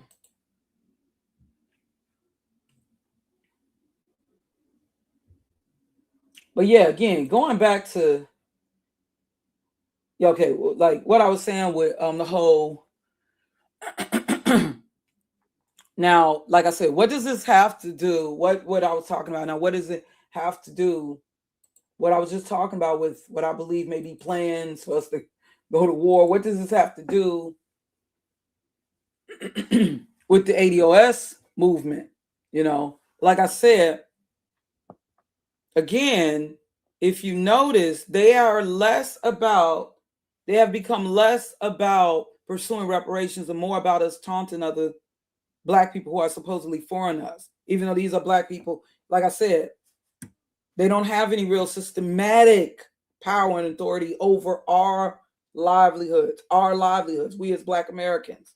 Okay, I don't give a damn. Oh, somebody don't like me. Yeah, I'm sure I got a neighbor, I'm sure, who probably don't like me. Chicago-born neighbor who probably don't like me. Okay, but understand that in the case of Yvette Carnell and the ADOS movement, because understand they too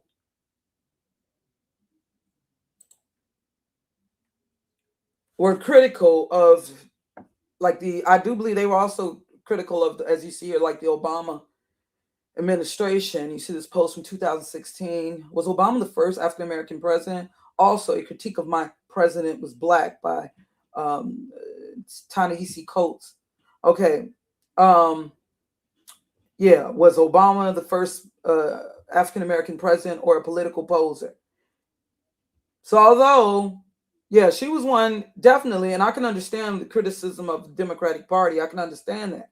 But still, you got to understand that Yvette Carnell, she still, in a sense, represents, if you will, the Democratic end. And she's a woman. And I'm not saying Democrat, but this is what they've made us to see it as, you know, like Democrat representing single mother or the matriarchy. This is what they want us to see it as now. When I was younger, liberal, that kind of stood for, when you heard the term liberals, like a liberal American, you thought anti-war or anti-Vietnam War. That's what, but now we know liberal, we think something totally different now, right? Or what they want to call woke or whatever. And understand she's, despite being having her criticisms of the Democratic Party, she has been said to be, okay, of the LGBTQ community. All right. Someone even said that she had a white female partner. I don't know how true that is. But understand, so let's say if she was useful for during a time when it was the time for a Democratic candidate, although she did begin with the criticisms of the Democratic Party. You understand? But during that time in social media, it was the time of the so-called time for change and all that. Yeah, in social media and YouTube more specifically. But I noticed also that during this time you had a lot of this like gender baiting content that was created. Okay, and I came to 2008 and things really kind of popped off. Yeah, I came in here just months before the Asia McGowan tragedy, almost like that was a sacrifice or something. All right, a black female YouTuber who was unalived by a black male who was this, like this religious fanatic or something. He was a follower of a popular YouTuber before Tommy Sotomayor, Sergeant Willie Pete, who made did a lot of videos being highly critical of black women. Sergeant Willie Pete, and there were these others, Speak the Real. This was even before Tommy Sotomayor's presence was known in YouTube. Okay. Yeah, but definitely around that time, especially, like after 2013, like 2015. Yeah, you had from like 2008 up until like 2016, definitely that was like the prime. You had a lot of this. Well, it really popped off, started in 2008, and it seemed to really hit its peak by the 2010s. There was a lot of this gender baited content created, and single black women, for whatever reason, single black women became the enemy. You used to have these songs, I always love my mama and dear mama and Sadie, but now the single, like I had to do a series years ago, back when my channel was a little more popular, that single black moms will cause World War III. Sarcastic title, but I was like, seriously though, the way y'all talking, like, damn. But yeah, single black mothers, that became mainly the main enemy of the United States.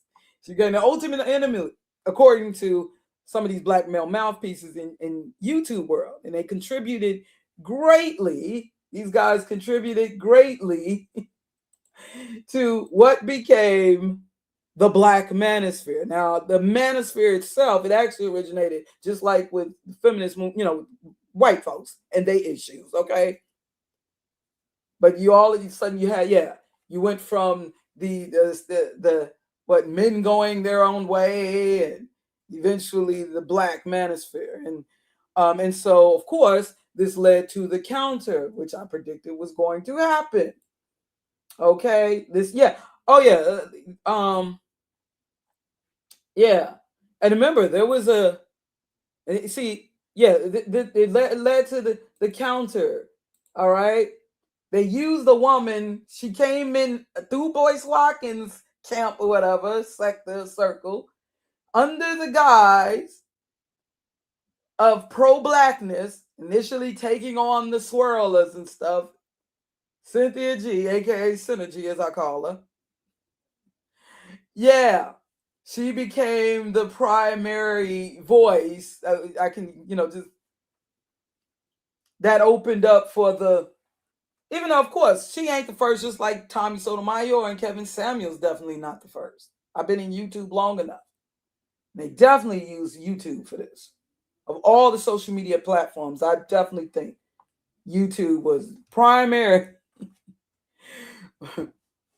Right. But initially, see, I've been here long enough, warriors are the best. Initially, you had these black men, people like Big J Triple X. That's why he don't like me now, because he was a part of that. He was a part of that. He want to act like he don't have nothing to do with it. That's the only reason he had an issue with me. Okay. I was never about bashing black men up in here. He just didn't want me defending black or going at Tommy. He was a fan of Tommy Sotomayor's and the Sergeant Willie Pete's and all that before that. Okay. Since you want to mention me, because he's like this boy with a crush. Yeah. And they only started making videos coming at me only after with Tommy, because he had this cult-like following. They didn't want nothing interfering with that, even if you were just trying to reason things out and balance shit out and hit people's conscience. Yeah, Paris Milan was also with Boyce Watkins. What was that? Dina Jacobs. Well, I knew of her before she affiliated with the Boyce Watkins. And I thought she was funny until I saw her do this little watermelon thing.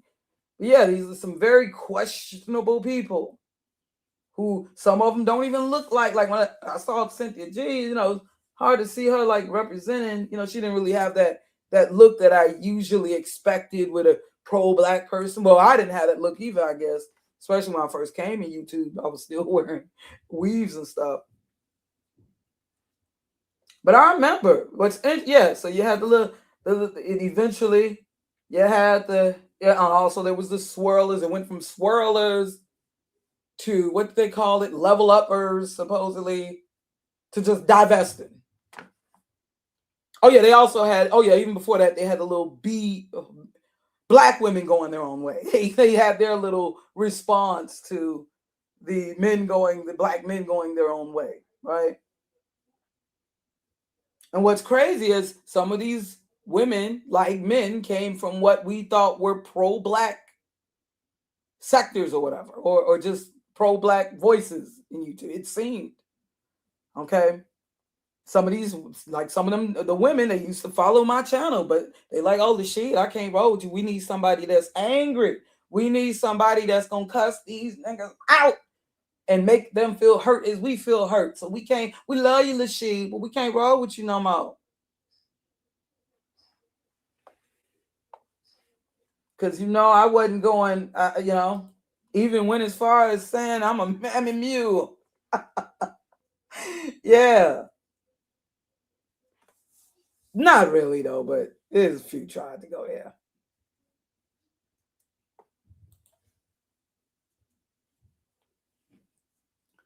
But yeah, so let's account it. But this is what's interesting, though. This is what's really interesting. Yeah, a lot of these same people that's hollering FBA for life. I remember this female here.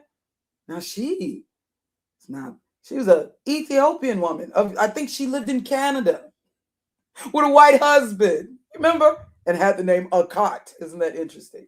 She was and not even an indigenous Cushitic woman. She's not even an indigenous Nilotic Cushitic Hamitic woman. All right, she's a Habesha.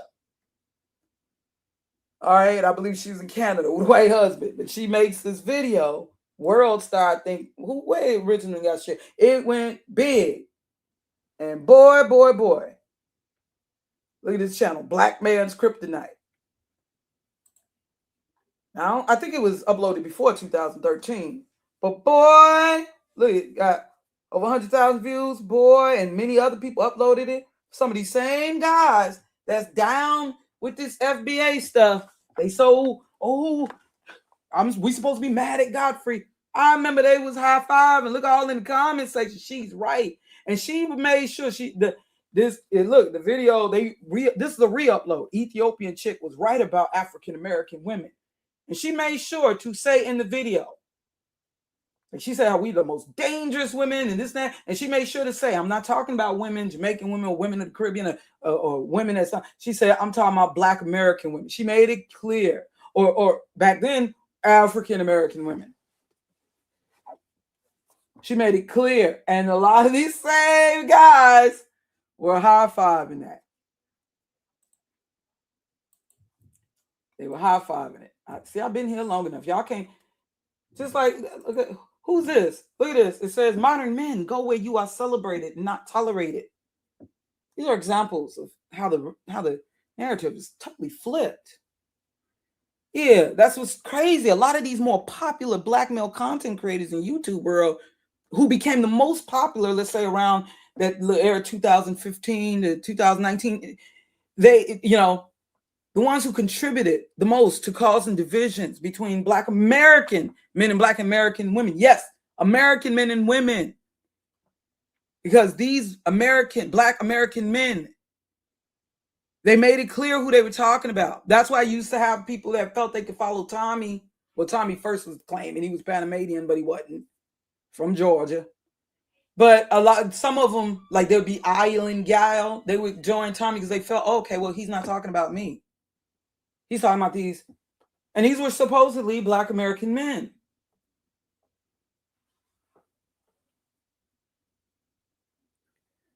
Yes, they were talking about American men and women, Black American men and women. Because these Black American men and women, okay, they were making it, they were specifying, even with the old passport bros, they were making it known, just like with them supporting that Ethiopian women. They talking about Black, really they think just Black women. But there were certain women, they wanted to feel like they were the exception. Yeah, oh yeah, and they also promoted interracial relationships. Or they promoted women in Uganda, Brazil, and other parts of Latin America, but usually be non-Black women or just women mixed. But like look at this here. I did this. I got the stream privately now, but I did this stream years ago. Kevin Samuels was still alive. Who's this? But you gotta be careful because yeah, he's got a video. Modern men go where you are celebrated and not tolerated. He was enticing them, come to Latin America. Yeah, then end up finding missing with their organs missing. Yeah, because I used to wonder, was there a conspiracy behind that? Like maybe they trying to get y'all to go to these countries so then something can happen to you. That's what I was worried. Like, what is it? Because I was like, it was all of a sudden. But come to find it kind of goes a little further back. Well, we all know the original with the passport bros were white men. They used to just call it mail order brides. White men complaining about modernized Western women. They just know not to make it a white thing. They're not going to say white women because they know they still need white women's support. But they're basically talking about they white women in America. See, I remember when I was younger, like in the 80s, what was it? The mail order brides, or they get women in Russia or some other country claiming that the American women, it would usually still be white women, but they had this issue with and they ain't talking about, they were talking about mainly they women. They just know not to make it a white thing. Whenever it's something negative, again, they're not going to make it into a white thing. But sadly, our people, anytime, we end up making it into a negative thing. I may be doing that right now, but I'm just saying.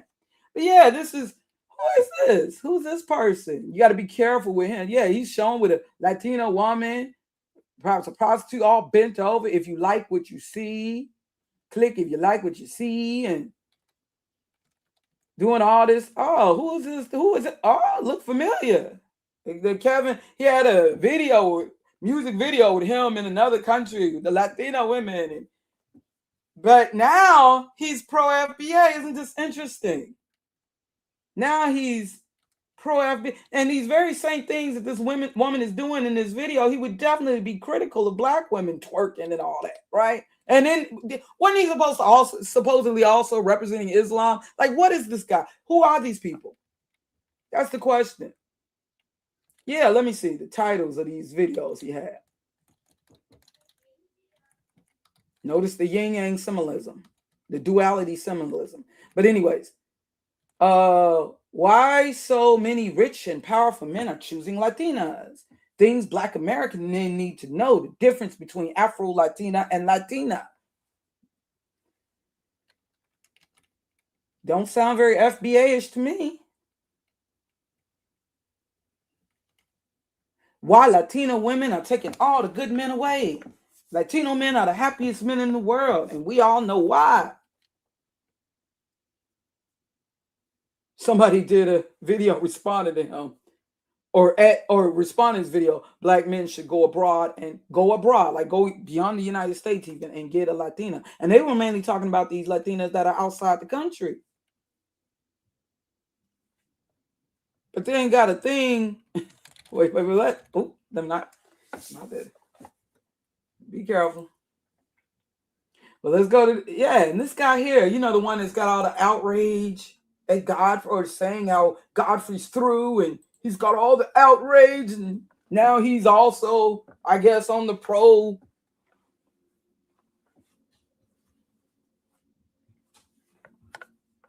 This guy here, we're supposed to be mad at Godfrey. But see, I already exposed. Let's not even go. I'm not even going to play again what he said on Korean Games. You can go to my other channel, what he had said on Korean Games, and applauding the police who took out our life, which was demonic. But what's this here? Oh, well, at least we can say these are Black women. But what I'm pointing out, I'm not trying to put down the people of Uganda. That's not the I'm talking about. He started a little dating thing. That's what his Kenganda thing. It wasn't just about tourism. It's about basically, like, I guess, say, like, sex.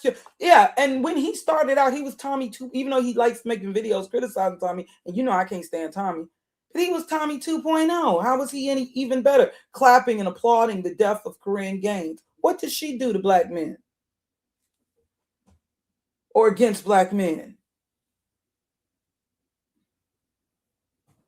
Okay, wait, I want to highlight that. You say your FBA and your girl is Mexican. Let me highlight that because I want for black women and black people, black American people, to see that this is FBA.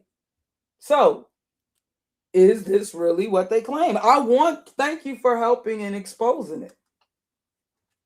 Okay, he says, I'm FBA, his girl is Mexican. Good for you. All right, but again, you don't represent black Americans. Thank you for letting me know. That's what FBA represents. So you do not represent black Americans. You represent what FBA represents. Okay? Which is not anything that is, thank you for letting me know. Thanks for letting me know. And you're giving me that attention. So why are you here? Don't TARIQ got another Cheetah P roast? Shouldn't you be why are you here giving me attention? In other words, you're saying that you're that attracted to TARIQ's name. You're attracted to TARIQ's name. He is your father, so his name called out to you. That is your father, Luke. Basically, you're saying that the name TARIQ Nasheed, that is your daddy. Now, but why are you over here with me? Your daddy is calling you. All right, now we know. Thank you for letting me know that is your leader. That is what drew you to my channel. But I hope with all this cheerleading that you're doing, with waving your pom-poms in my chat room, I hope, can we say that you are at least getting paid by him? I'm doing this out of the passion and the real concern for my people. What are you doing this for? Are you at least getting paid, bruh? While you are in the chat room doing all this attention hoeing, are you at least getting paid?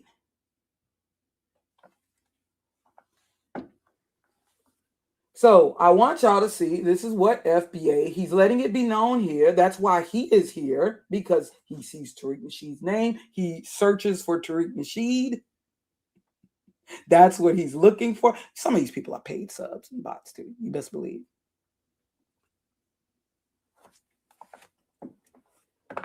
And so don't tell me he ain't your daddy. But the thing is, why are you here?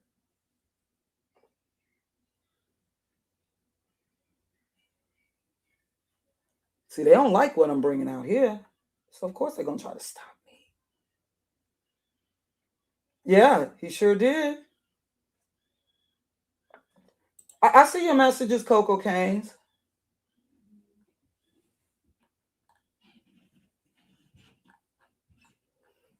But yeah, he's the fake outrage with Godfrey. Are you kidding me?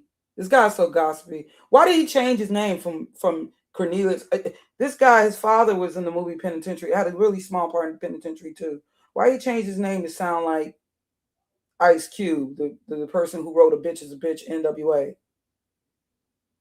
These are some actors up in here. A lot of these, and some of y'all in the chat room too. Like I said, I hope you're getting paid. Hope you're at least getting paid. I know what's up. I've been here long enough. Sister been here. That's why I've lost 4 channels. I've been here long enough. But to understand, y'all's will not be stopped. And if it don't be done, it's going to be somebody else. And you all going to have your wake-up call. All of you. All of you. Anyways. Yeah, so this is, he's promoting, all the things he could be promoting in Uganda. And, he want to promote women. Their bodies in the booty and stuff. Beautiful girl. No doubt. Beautiful sister. But you know, he got to having a stand up, turn around, show a booty and all that. Yeah, this is Africa. What is this guy talking about with the Ugandan woman? Yeah. It's Oshay. And let's hear here. Let's see. What's he talking about here? What is he talking about here? Let's refresh this because I want to hear what he's saying here. Of Thailand, they're always happy, excited about life, even if they are not rich. In other words, money isn't everything. Come on. Okay, he's talking about Thailand. Yeah, I forgot this guy's name. Is it MTR? Clapping cheeks isn't everything. It's not about enjoying life as a man who nobody really cares about you is everything. Yeah. And I thought this was a very interesting video from my brother. I mean, we've been emailing since he's been away. Mm-hmm. I was kind of mad that he didn't take me so I could get on some of them elephants too out there. But this was a really good and genuine post. Oh yeah, I'm nobody, but yeah, Oshay used to ask me to get on this panel though. I don't know what's up. As a content creator from why is it that how many channels have Oshay lost? I lost 4 of my channels. Am I that controversial?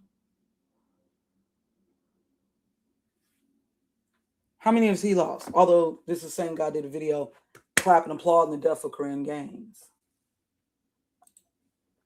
MTR, thank you, brother. He's very genuine with his audience and also very vulnerable. And that's why people like him. And I thought that it was really encouraging to the men out there, including myself. I mean, I work, very hard in this business, but take time for yourself if you can. Even if I don't do it all the time like I should, you should. And I'm nothing wrong with that. Sounds like good advice. By the way, this is talk. Oshay Jackson exposes the secrets of my Thailand journey. And we usually think of white men going to Thailand. I hate to say it. I'm gonna do it. Take time for yourself. Man. If that means Tremendous video. Leaving what you consider the rat race in America to going to a more peaceful country. Leaving the rat race in America to go to a more peaceful country in Thailand in Asia. He refers to what's going on in America, rat race. It's rats over here. This is the FBA for you. FBA for you. But we're supposed to be offended by Godfrey. You don't have to impress anybody. You don't need to have Benzes. You don't need to have cars. You don't need to have all this stuff to live a life. Most men don't even need that stuff. Oh, yes. I think you should do what exactly is best for you. And living in these other countries, people are figuring it out that, hey, listen, the United States is not the end all be all. There are other opportunities out there. There are yeah, that's true. So, interesting. But of course, come to find out, a lot of this talk amongst my people kind of goes a little further back. Come to find out, now I just knew of TARIQ NASHEED, like I said, from YouTube. I knew I had seen him before. I just wasn't quite sure. And first, I was like, oh man, I saw his video on slumming, referring to Miley Cyrus's performance at like one of the award shows. This was years ago. I was already in YouTube, but I was still with the message forums. And I was like, y'all got to check this brother out. He's really, I like what he's saying here, me being a person. And they were like, no, NASHEED, can't trust him. And I was like, what? I didn't know what was. I knew I'd seen him before. Come to find out it was on Charm School. Guilty pleasure, VH1 Charm School. But, which was like a Flavor Love, Surreal Life spinoff. Yeah. I didn't know. I was like, okay, well, maybe that was him then, and I gave him benefit of the doubt. Maybe and it was so clever by him looking like him, especially when he began to go against Tommy Sotomayor. It almost looked like he was the good guy, and Tommy was the obvious. Tommy was the obvious raccoon, right? And obvious, he was the bad guy, right? Yeah. But who is Cosmo Flex? Well, I'll just check out Moorish World TV for more on that. But yo, the founder, the father of FBA, yes, the father. Oh, in Brazil. Hey, yo, nothing wrong with going to another country. Who that? Who that? Who is that? I don't look like an Afro-Brazilian woman. He's sitting next to. Now this is, what was this, 2007? I know. Oops. Let me turn down the volume. Yeah, he was doing this for the brother, showing off like, I can go to this country. Can you? And then he goes into talking about how these women, he wasn't in the black parts of Brazil, of course not. Even though Brazil has a very high black population, but he wasn't in them parts of Brazil, of course not. Well, of course, I wouldn't expect for him to be. And he went into talking about how much nicer the women are. The women are so much nicer and they're friendlier, and unlike, he couldn't just talk about how beautiful the Brazilian women are. That's fine. Yes, they are beautiful. But he had to go into making the comparisons. Unlike the American women, you're thinking black American women. Let me speed this up a little bit. Back from Brazil. And I do believe this actually dates back to, although this upload doesn't date as far back.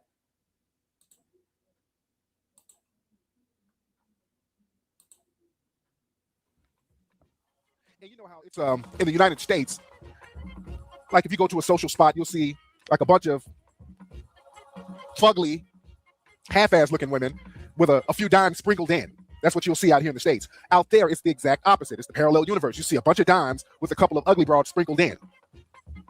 So the dimes damn near outnumber everybody else. It's amazing. But them motherfuckers are fine, man. So basically, women in the United States, which would include black women, they ain't really as fine, but it's just mostly ratchets or whatever, hood rats, whatever, with some a dime here and there sprinkled in. But in these other countries, like, Brazil, everyone's a dime, and also I also saw this as him showing out to black men. Like, look what I got. Yeah, and in that video in Brazil, he's go as far as showing himself in a hotel room with that same like blonde chick, I believe, or bleach blonde chick rather. And that's what's interesting. Yeah, but like I said, in YouTube world, so many of us got to know of him through the Hidden Colors, and which was definitely on a Pan-Africanist tip. His name is not FBA now, is it? Naming himself after the Moorish Islamic leader TARIQ. Yeah, of course we know that's not his birth name. That's not, he had a very FBA name, as he would call it. So why change it? Why not change it back? If you are, because your name, it's what you decide to call yourself and have others call you. 20 years, he was a fully grown. TARIQ is older than me. I'm in my 50s. He's older than me. You're fully established. I'm sorry. A lot of this is not that long ago for me. When you're young, this may seem like a very long time ago to you. It's not that long ago to me. This show ain't that long ago with Oshay now. And the Dennis Spur, oh my gosh. They were just talking. Some of these people, they ain't even giving it time to some of these people, oh my gosh, the way that they've changed just within, and you know what? But you can go like, because I tried to tell myself that too. I tried to tell myself, you know what? Well, maybe, because I was in this denial myself initially. Well, maybe he's changed. You know how y'all tell us black women how ain't that the same thing y'all criticize black women for, thinking we can? Oh, well, I could change him, or he's changed, and yeah, that was me. With some of these YouTubers, that was me. And people were trying to tell me back then. They were like, I was like, well, maybe that's that. One person would present some information to me, and I'd be like, well, if he's not talking that way now, I get it. We don't want to believe things. But now let's stop playing with Oshay and the rest, because some of these people, I'm like this King Supreme. Like, hold up, this is just like formerly Red Supreme. Hold up, this wasn't even 3 years ago, and you were talking about women in Puerto Rico and stuff in Black America. Like, can you at least make it look good? Give it, and it's the same with these women. Yeah, they said it with this female. What's her name? Somebody. And I noticed these channels pop up overnight. Like, where this person come from? Who's the female? She come to find out she a dog. Of course, they had to balance it out because it would have been too obvious if it was just all these manosphere affiliates. Now. Oh, let's not even go into the whole thing with TARIQ's woman. Yeah, who is Cosmo Flex? Who is Cosmo Flex?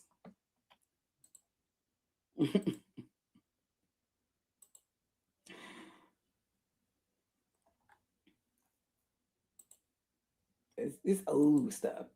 Trust me, they would find some old stuff on me when nobody care. It's always, oh, that's a long time ago. Okay. But yeah, anyways. Yeah, so we got some entertainers up in here, apparently. Yeah, because when you think about it, him and Tommy Sotomayor, Zoe Williams, they was all having lunch together. These people know each other, just like Cynthia G. A lot of these, yeah. So they had to, of course. So I'm like wondering. Hold on.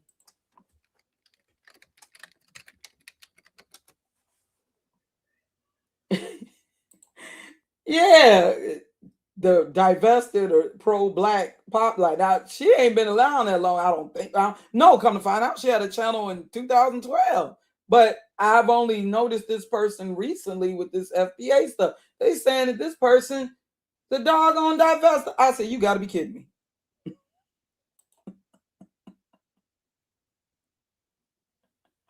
Was it Hey Love Joes? Like, you got to be kidding me.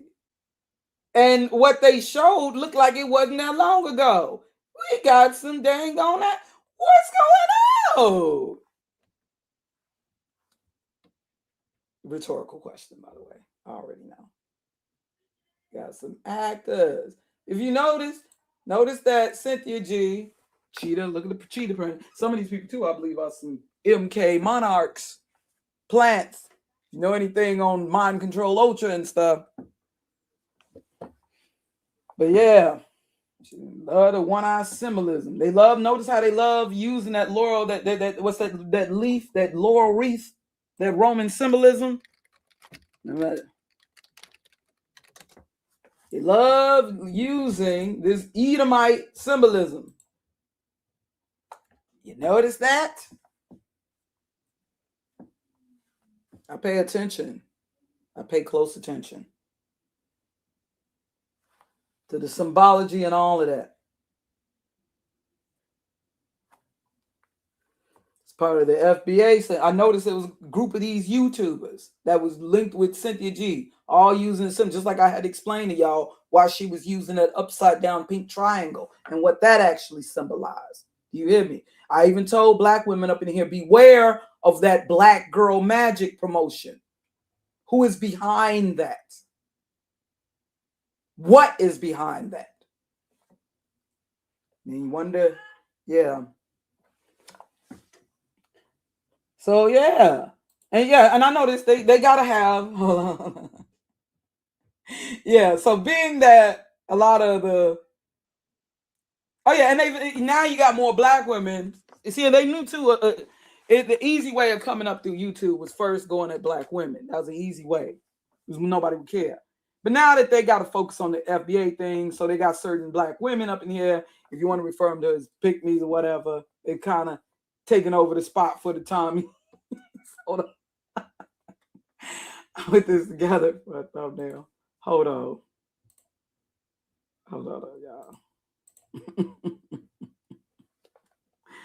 y'all. Yeah, you got that. Because they got to still do their part in keeping black men and black women divided. And the message from all of these women, these so-called feminist coaches, notice that they're also representing the red pill, supposedly representing patriarchy. Yeah, but as the only message, instead of teaching us women how we should be cooking, how we should be eating, showing us good positive examples of black women who we should be following. Okay, if black women, if we're not living our lives right, how, please show us how we should be living. How should we be doing our hair? How should we be cooking our food and preparing our food and taking care of our husband and family? No, they're not focused on that. They're busy making videos every day on how horrible black women are. So because the men, they gotta to pretend as if they're down with black Americans, they gotta focus on this FBA stuff right now. They gotta focus on that more because see, it's wartime and but they still need to keep us divided, So they've gotten some women filled in. Well, like I said, it's all part of the Edomite agenda. They want you to see the blue is representing Democrat, water, woman, matriarchy, and the red as representing patriarchy, fire, men, Republican, Democrat. But look, two wings, separate wings, same evil bird. Both wings are needed to fly. The yin and yang work together. Do you understand? They want you, they're taking you from a mindset of white versus black to red versus blue. And if you're not with the red, and they're both same evil bird. It's just the red, you're going to find out it truly is not Republican. It's not red pill, patriarchy, manosphere. You're going to find out it's Edom. And the blue is just going to be the controlled opposition. But they're all a part of it. They're all, Kamala Harris, she was a part of it, used to help get Donald Trump in the office. Same evil bird. Same, all part of the same agenda, y'all. Know this. Getting back to what I was saying. Let me see what's going on.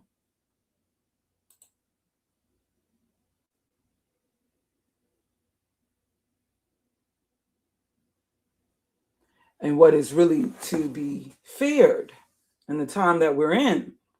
Yeah, but yeah, getting back to what I was saying. Yeah, so again, the single black mother of America, as I was saying, where's the image of it? Yeah, they use some of these guys up in here to send the message. First, they, dividing the black man and the black woman. All right. And I'm talking from the social media era and on, because these are things that they've been doing going back from the beginning of time, definitely from the beginning of the establishment of the Americas. All right. Going back to the Renaissance. We can keep taking, we can go back to Psalms 83, talking about the Confederacy formed against us, our people. But and speaking in time, social media, the rhetoric was the black woman was the ultimate enemy. They use these mouthpieces that she would lead in World War III. They connected the single black mother to the white zaddy, aka government assistance. They connected this to the Democratic Party, representing supposedly the downfall of traditional family and patriotism. So they wanted you again to see the Democratic Party as representing the black matriarch and the ultimate downfall of male leadership, black male leadership even. And this was more threatening than even the white racism itself and Satan the devil, even the single black mom and the matriarchy or whatever. Okay. And now being that the wicked powers who are the real puppet masters of social media, okay, not just these guys, they've just been used.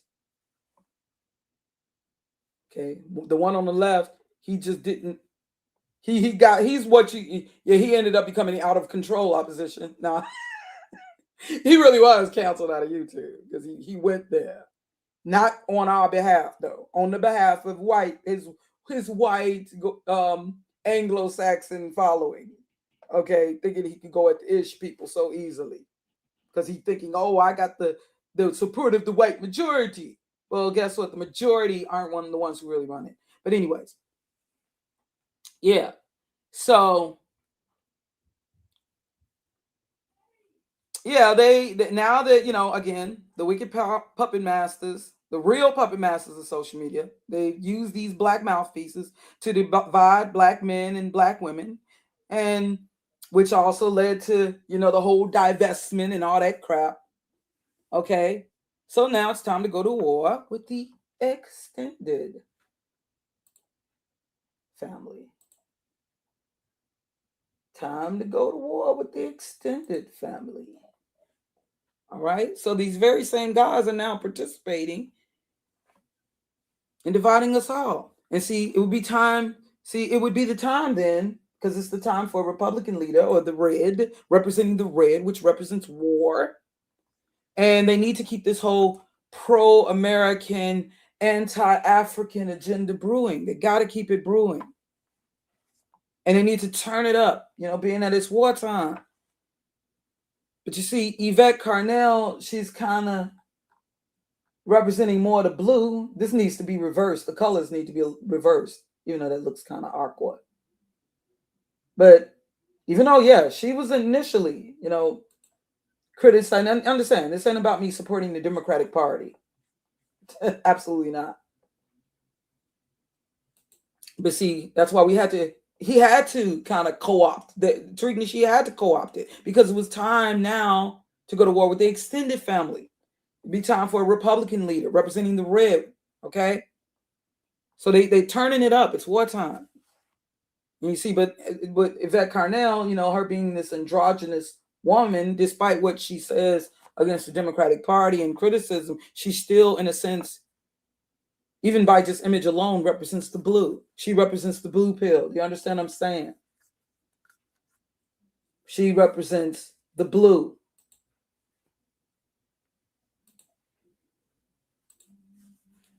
Notice, have you not noticed there's all this red pill talk, and it's also in affiliation with Manosphere, also in affiliation with supposed patriarchy. See, she represents the blue pill more so. So they need to find a black man to take over this supposed reparations agenda, but someone who will, get us to take the red pill. So here you have this person we had already been following as like a pro-black leader in social media.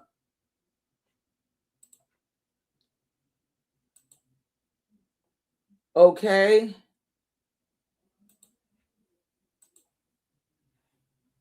This charismatic, funny brother. I was even subscribed. My husband and I, we've even supported with Hidden Colors.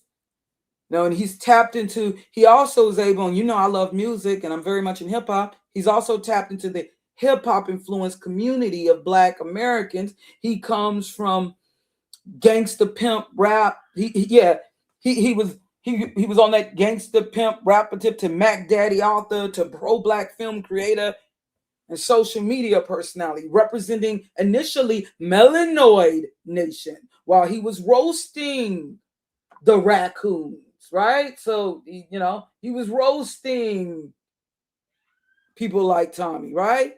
He made videos, Coon Train, funny, and he's funny. He was funny, or was funny to me. Now it's repetitive and redundant, and he got the masses of blacks to follow and support him. With these films that seem to be promoting, yes, to how do we go from, how do we go? This is really, it's very interesting when you really think about it. How do we go from where's that on the Cosmo Flex? In effect. That was so 80s. So 80s cheesy. How do we go? Okay, we grow up. I'm showing some past pictures of me, but yeah. Just like they needed somebody to fill in Sergeant Willie Pete's shoes after the Asian McGowan tragedy, he left to Generation X. Here comes this up-and-coming wannabe radio personality, Tommy Sotomayor. Already had experience in speaking.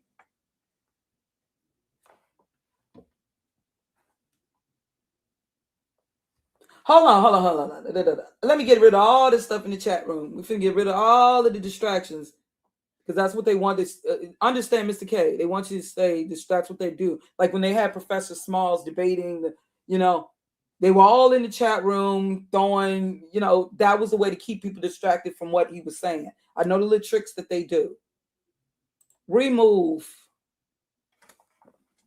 Now coming up in here, flooding and spamming. You ain't paying a damn thing. Bye. You ain't paid nothing about no time we're forced to pay. Man, get out of here, man. Bye. Don't come up in here, you agents, you FB agents, COINTELPRO 2.0. Don't come up in here in my chat room with this.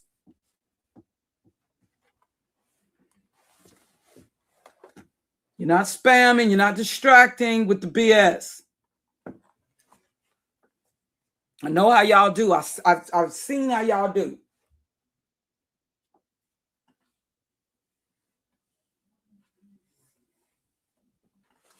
I've been peeping. I see what y'all do. Going at my brother, New Possibilities. He been up in here how many years? And he actually is in politics. Even though I don't support politics, I support my brother. He actually is trying to make a change. The way they've been disrespecting him up in here. We pioneers, we OGs up in here.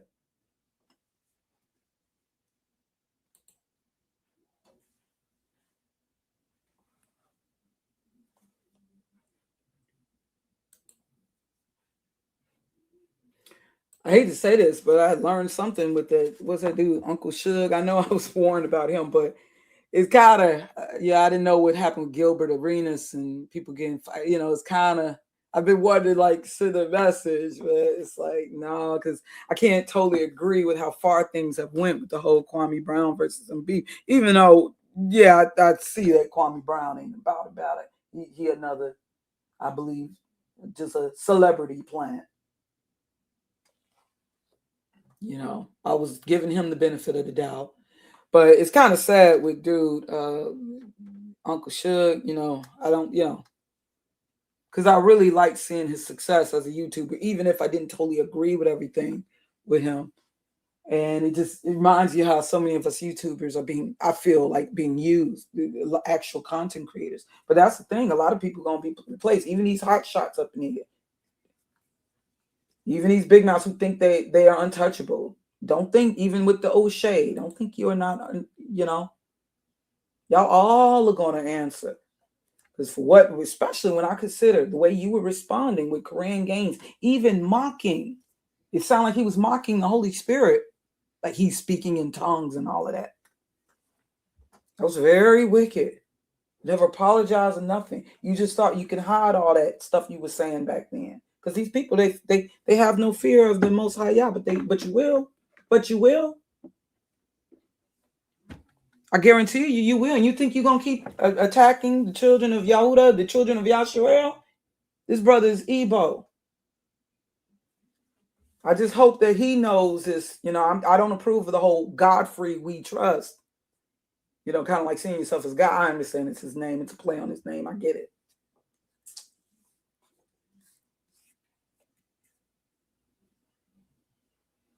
Yes, you sure did tell me about that.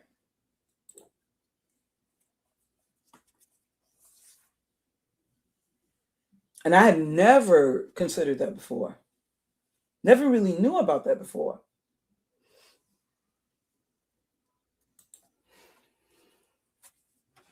Yeah, they don't want me, just like how they were trying to distract me doing people like Big J Triple X. They wanted to distract me, and so she's an angry feminist. They were trying everything. And then next thing you know, then you got black women, divestors calling me when I was calling them, oh, you're a mammy mule, this and that.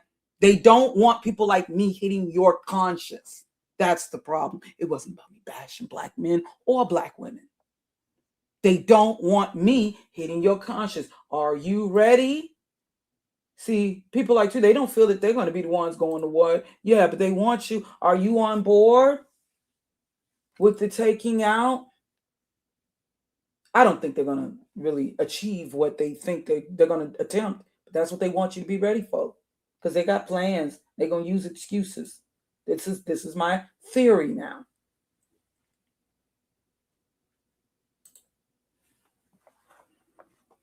See, but yeah, but you gotta think about it. TARIQ, how you go from? Hold on, I gotta get some.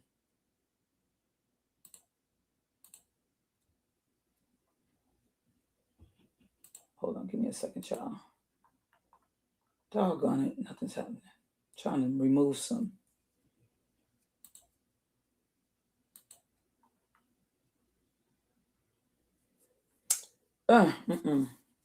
I'm trying to remove. Things are not really moving in the as I'm trying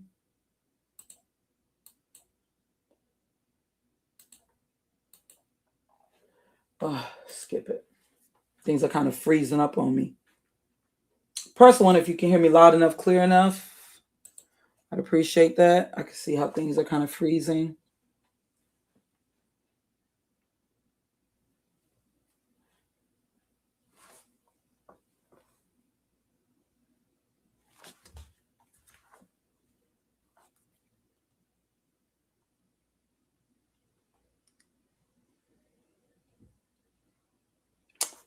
Oh.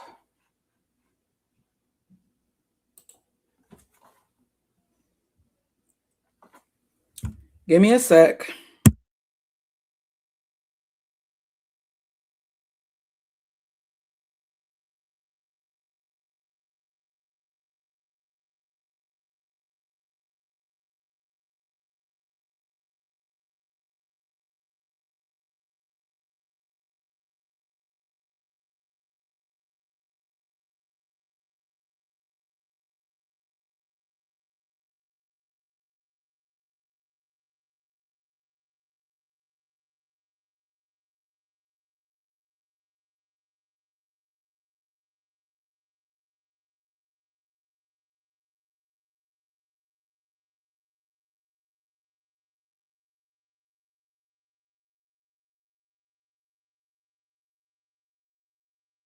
Give me a second, guys.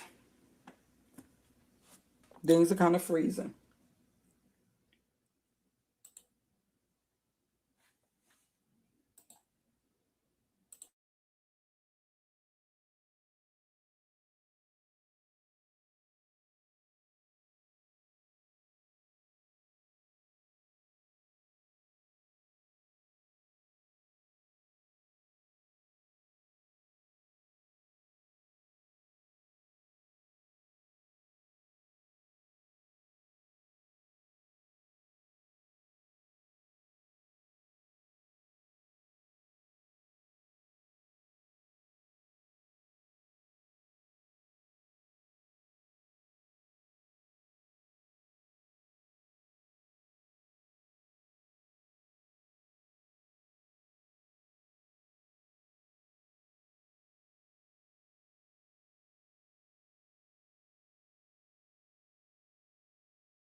Okay. All right. I should be back.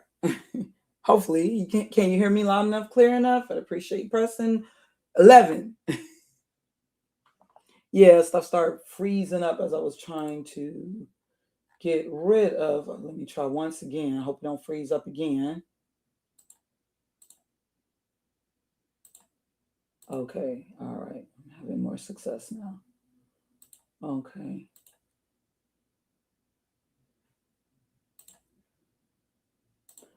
All right.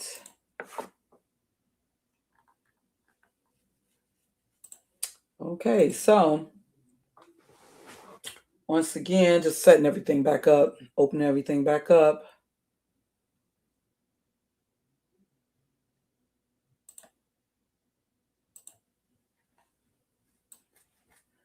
Move this over here and this over there. All right.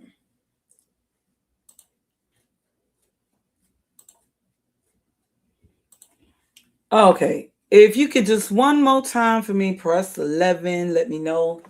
Press 1 or 11 just to let me know that it's all back good.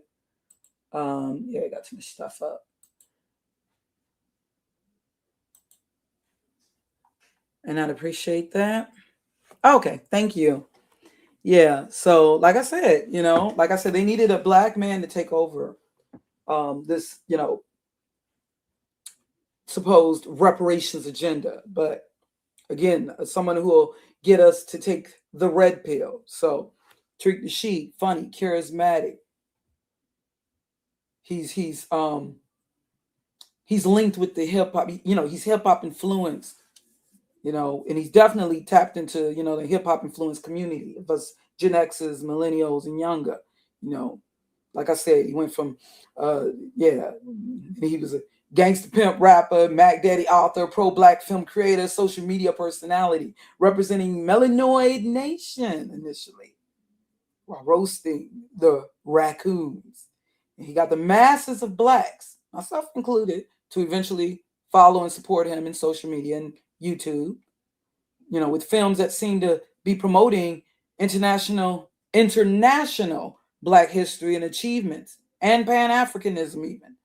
But now he's solely for what he refers to as the foundational Black American, now claiming that we have very little connection with Africa or African ancestry, overlooking DNA test results, all of that, overlooking history, documented information, evidence, totally overlooking that. And do you find it a coinkydink that TARIQ now supports Donald Trump? Remember how he was putting down Omarosa, calling her bedwench, and just for working as part of Donald Trump's staff? Remember how he was putting down, and he was talking about the good old white boys, and years ago, around the time of so what happened? What flipped? Give me a second.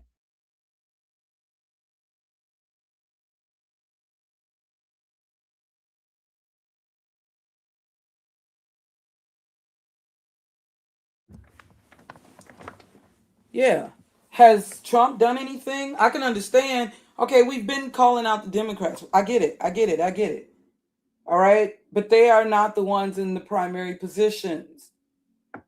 Why is it he's supposed to be now more disappointed with the Republican lead? Because remember, they were the ones saying that, just like Ice Cube claiming that the Republic or Donald Trump was the only one willing to listen to us or give consideration to our people receiving reparations. That is who you, instead of continuously, he'll find any and every little thing on a Jasmine Crockett or some, you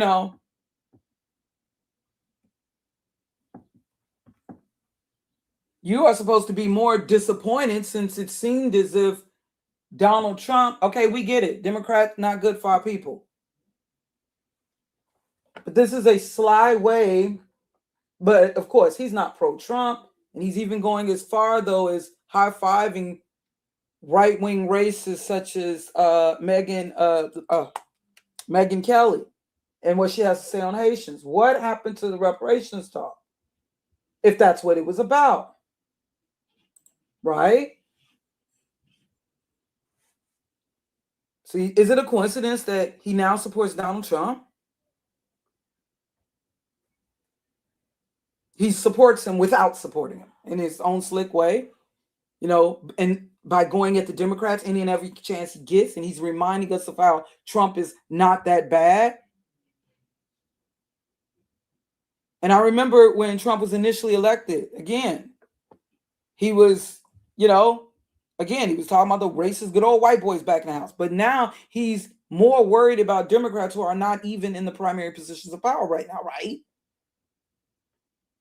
And they've made everything about a versus, male versus female, red versus blue, patriarch versus matriarch. And see, it is in my opinion that it was intended for TARIQ NASHEED to hijack the ADOS movement, which was bad too, okay? So don't get it twisted now. I no longer trust the ADOS movement either, all right? I'm not for the red pill or the blue pill. I'm not trying to take any pills, all right? And again, I'm now realizing that the red is really going to represent Edom, and the blue will be the controlled opposition. Christianity versus Islam, woman, sun versus the moon, white versus black, red versus blue, yin versus yang. You got to see, they have to have us in a versus mindset. They have to have you believing that you have to pick a side, any side but the Most High Yah. As we have this versus now, and notice this whole versus thing is mostly in R&B and black music. Have you not noticed that? Why is there not a versus? Maybe there is, and I don't know about it, with rock artists. This is something I noticed in Facebook too. I'm always seeing these, oh, which R&B artist would you choose if you could only see one? Why is it? I don't know. Maybe I'm just, they could be doing that with white artists too. But why is it always like you got to choose one or the other? You can only choose one with us. You know, like I don't like that. How we're always pitted.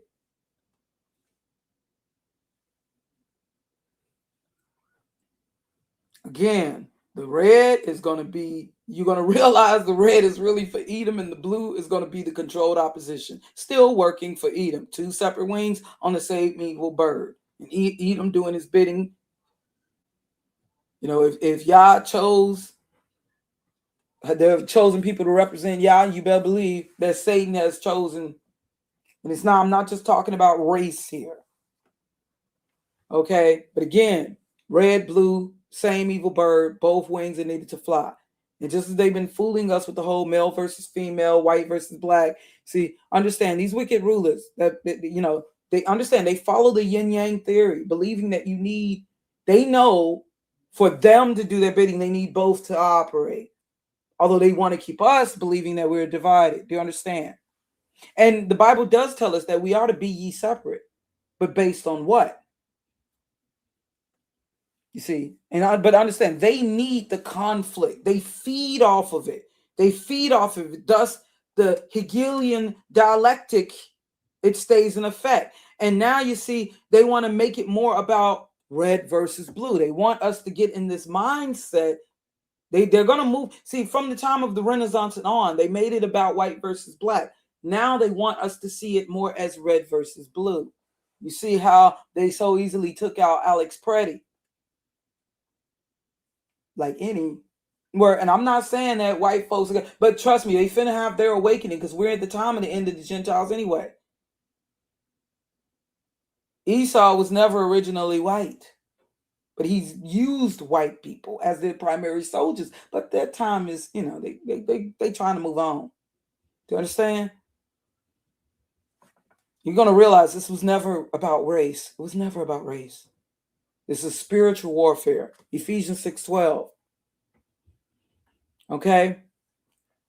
Yeah, when the mice stayed in Minnesota, they took out that white man and woman almost like they were sending a message that it's not enough for you to just be white. You need to be with the red.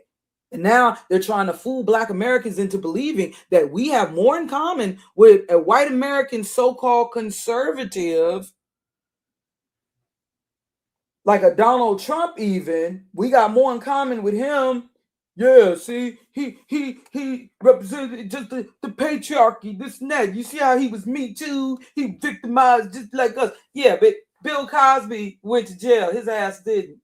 Even though he's on tape, I grabbed him by the and all that.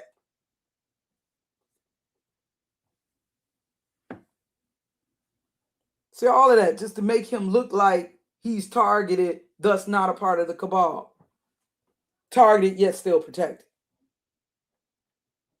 All these Epstein affiliates, but nobody's really going to jail. Definitely not in the United States. Even with the Prince Andrew, through the front door and let back out the back door. See, they want you to believe that you got more, like black men, you know, yeah, we're all the victims, that you got more so-called quote-unquote black man in common with this quote-unquote white man, with the so-called white American conservative than that, let's say, Nigerian man, woman, or child.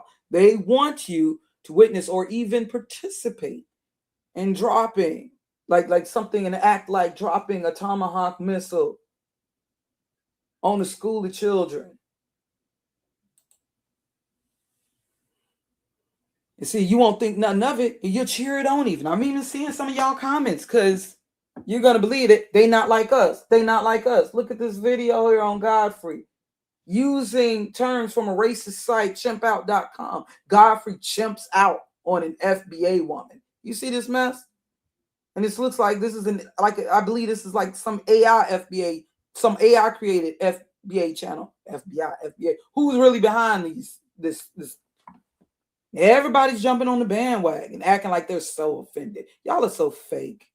But this is, like I said, this ain't the real. This is some YouTube-ish. They just want to, but they know the power of social media. They want this to become all real. They want us all in the streets be talking about how we FBA. And notice how it was the director of Black Panther, who one of the only people I knew mainstream besides Fat Joe to even give mention to FBA. You notice that he was like one of the first, the black director behind the Black Panther. Almost like this was all part of the, and even some people suspect that Fat Joe and the whole thing with TARIQ NASHEED, he knew to first get the whole thing going, use hip hop, which many of us worship. Tap into that pride that the scriptures warn us about, because hip hop is very prideful, and hip hop was. See, when hip-hop was birthed, it wasn't by Negroes, it wasn't by colored people, it was by black people. We were black by the time hip-hop was birthed. And that pride, very prideful. There's that I am spirit in hip-hop. But pride is linked with insecurities. That's why I don't claim pride, black. I don't claim pride anymore. I get it. I didn't get it when I was a teenager, and my auntie was warning me about that. Especially me being raised by a black prideful mother who was a black. I didn't get it. I get it now. You see, he knew, okay, and seeing him going against like initially people like Fat Joe and Derek Cologne, he knew that we can't, he knew that we would be like, oh hell, not myself included. Because Fat Joe definitely don't look like us and ain't like us like that. Even if he got some Africoid ancestry, even if he may have descendants who were black and enslaved in the Americas. Ancestors, So it was easy, but that made it easier to go at Busta Rhymes, Harris One. That made it easier to, you understand what I'm saying? Eventually start talking about Jamaicans, Caribbeans, eventually moving on to blacks like in the UK and eventually Africa.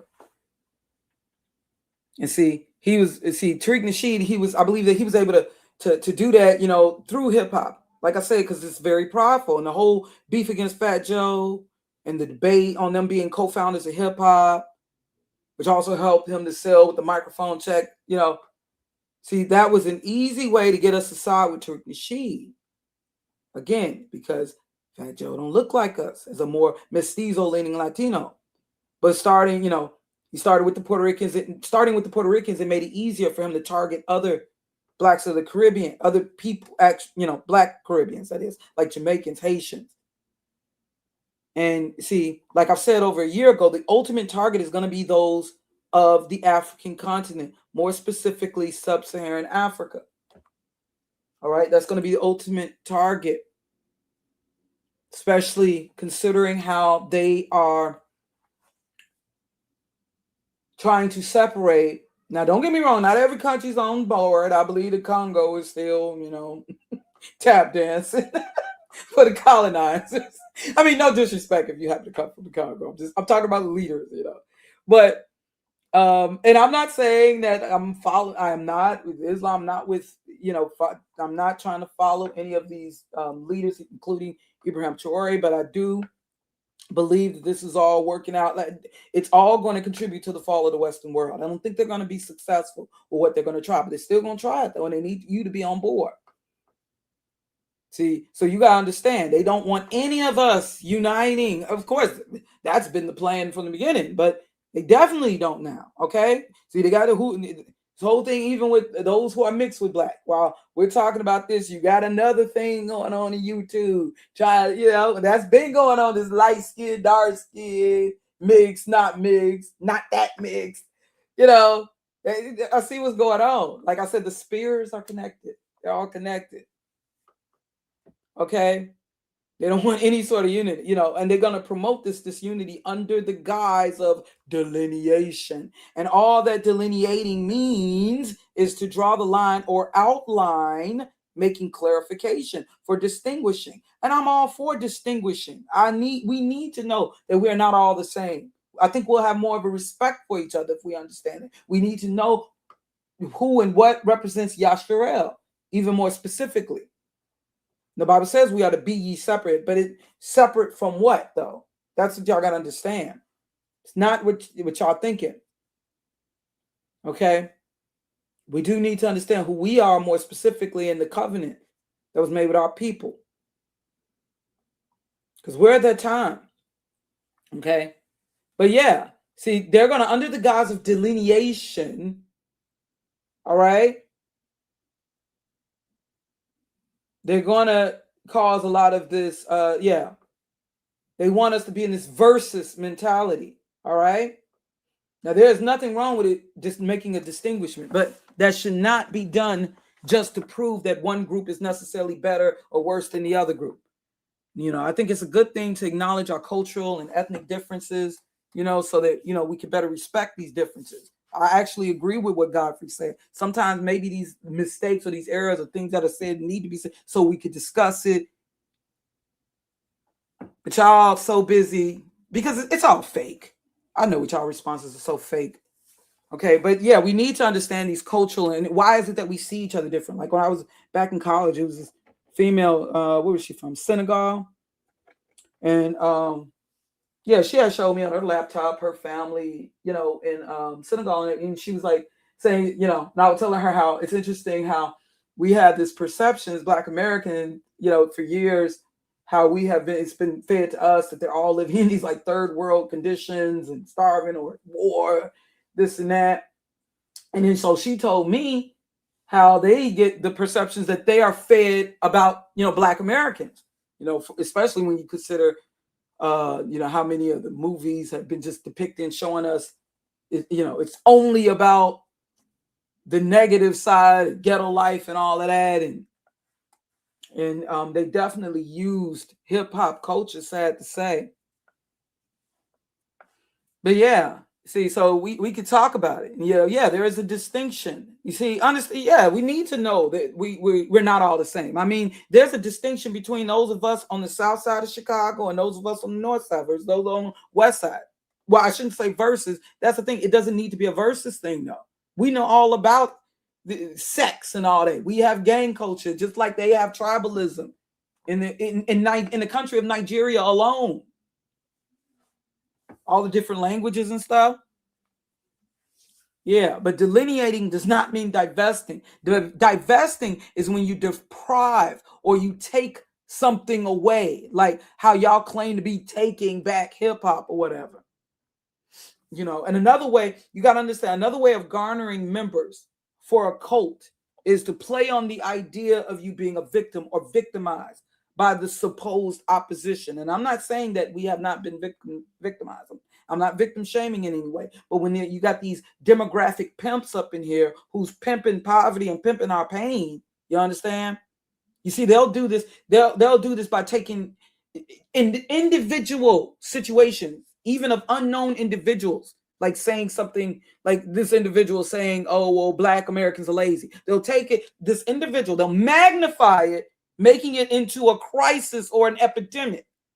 Like it could just be some unknown person posting about, you know, they don't like our cooking. They don't like soul food. They, you know, and they'll put a magnifying glass on that. People, and TARIQ does this every day. Some of these calls I think are scripted, which is why I notice he don't do as many things live. He used to have the little live Sunday show.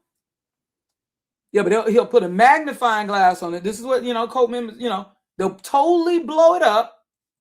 And to be an example how this entire population, doggone well ain't no Haitians been saying, oh, you all lazy. He ain't been really there. And you notice when he would take them trips to Africa, he never once complained or said that. He always said that he had a great experience. Same with Oshay Duke Jackson. It's only recently O'Shea's been trying to talk about, oh, now I know, even though I've been here for years and talking about how much better it is. Yeah, I got it. Hold on. This is video right here. Hold on. With Oshay talking about how he got a video talking about what?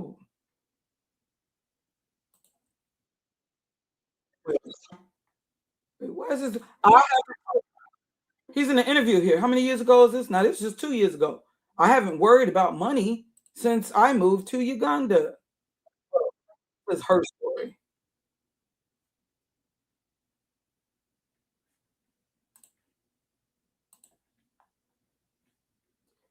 Representing Passport to Freedom.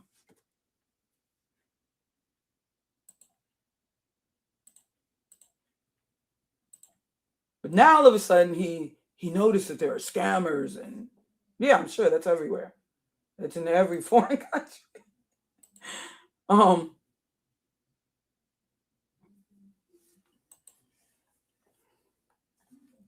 Yeah. See, they'll put a magnifying glass on this. Some nobody has no control or power over our lives. Well, he called y'all a kata in my real life, and I'm in, out in Nigeria staying with me. I've never actually heard that term. Maybe they're saying it behind my back. I don't know. Yeah, there's gonna be people. There's Africans that don't like other Africans. There's, that's life. There's neighbors that don't like you. Ain't got no reason to not like you. I'm wondering where all this trash is. Who's put this trash in my yard? Damn.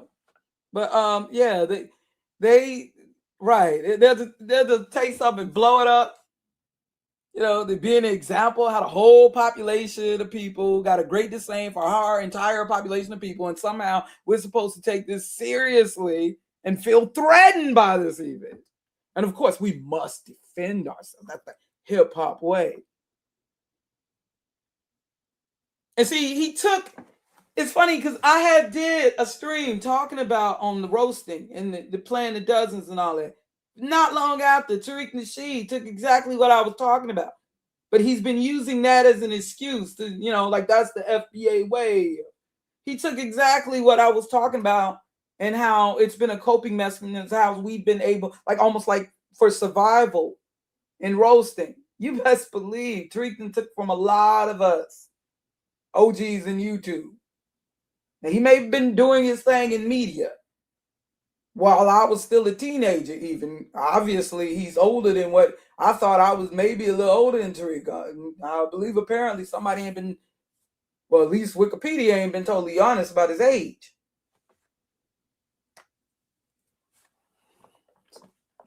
So obviously, I think he may have been a part of media since even when I was a teenager still. If we going back to 1990. But yeah, again, I expect us to defend ourselves. Like some individual come in this chat room saying something crazy to me, I'm gonna say something back.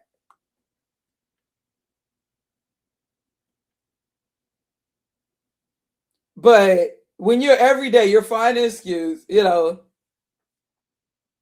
see, this is how they begin to really desensitize us.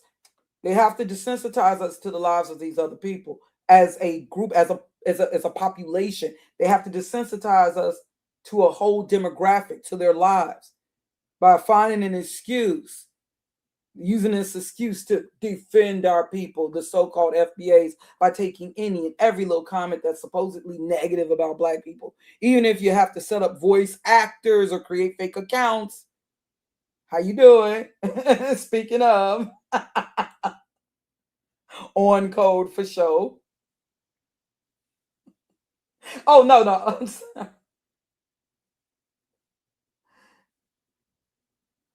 You talking about you Africans?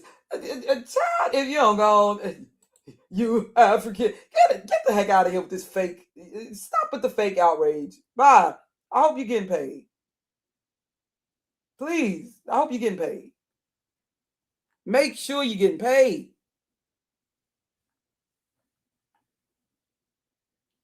I'm tired of the FB agents and COINTELPRO 2.0. You ain't been paying Africans nothing. Get the hell out of here.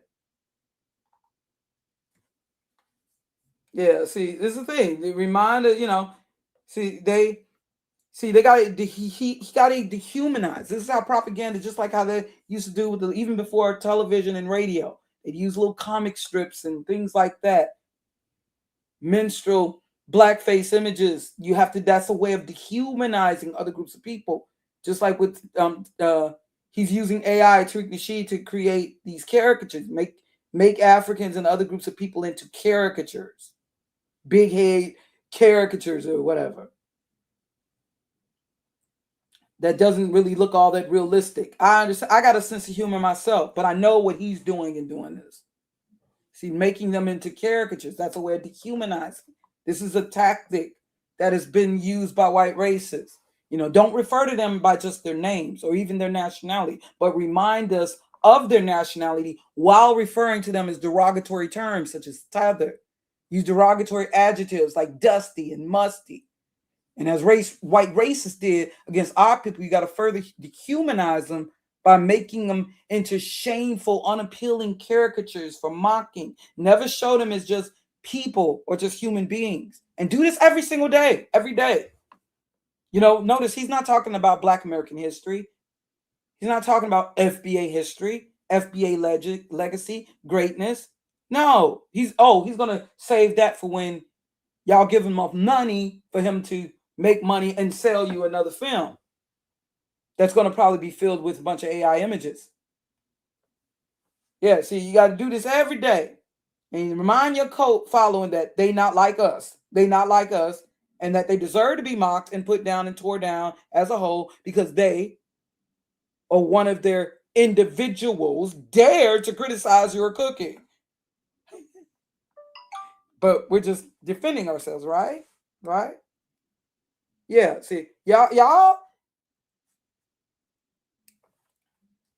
may think, I'm just being sarcastic, or you think it's not that serious, but and y'all may think that TARIQ NASHEED, he just being funny, he's being his funny, humorous self, and that's how he reaches his. And then at first I used to kind of appreciate that he used humor. That's why when I used to, with my videos and debunking evolution theories, I would use certain lectures of Ken Hovind.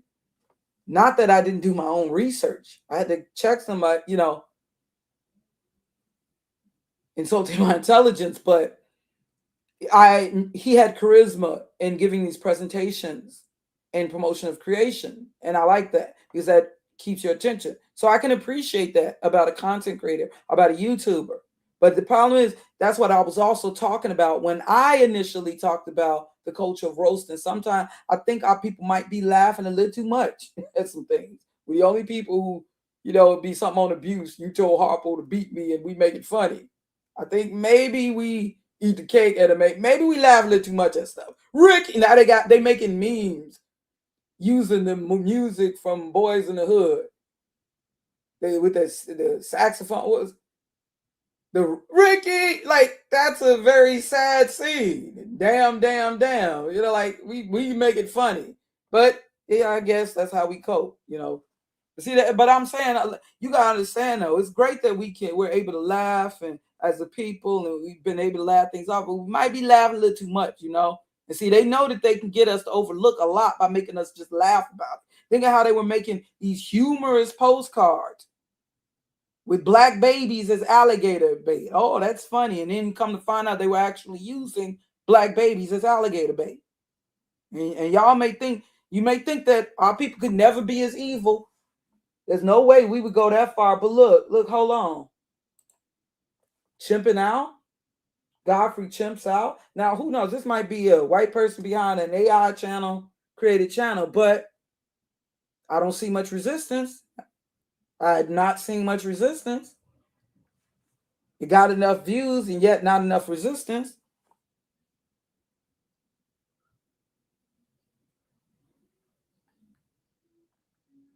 You know, some of the way, and I'm telling you, some of the way y'all are responding and commenting. You know, I have to believe that many of you got to be paid subs and bots.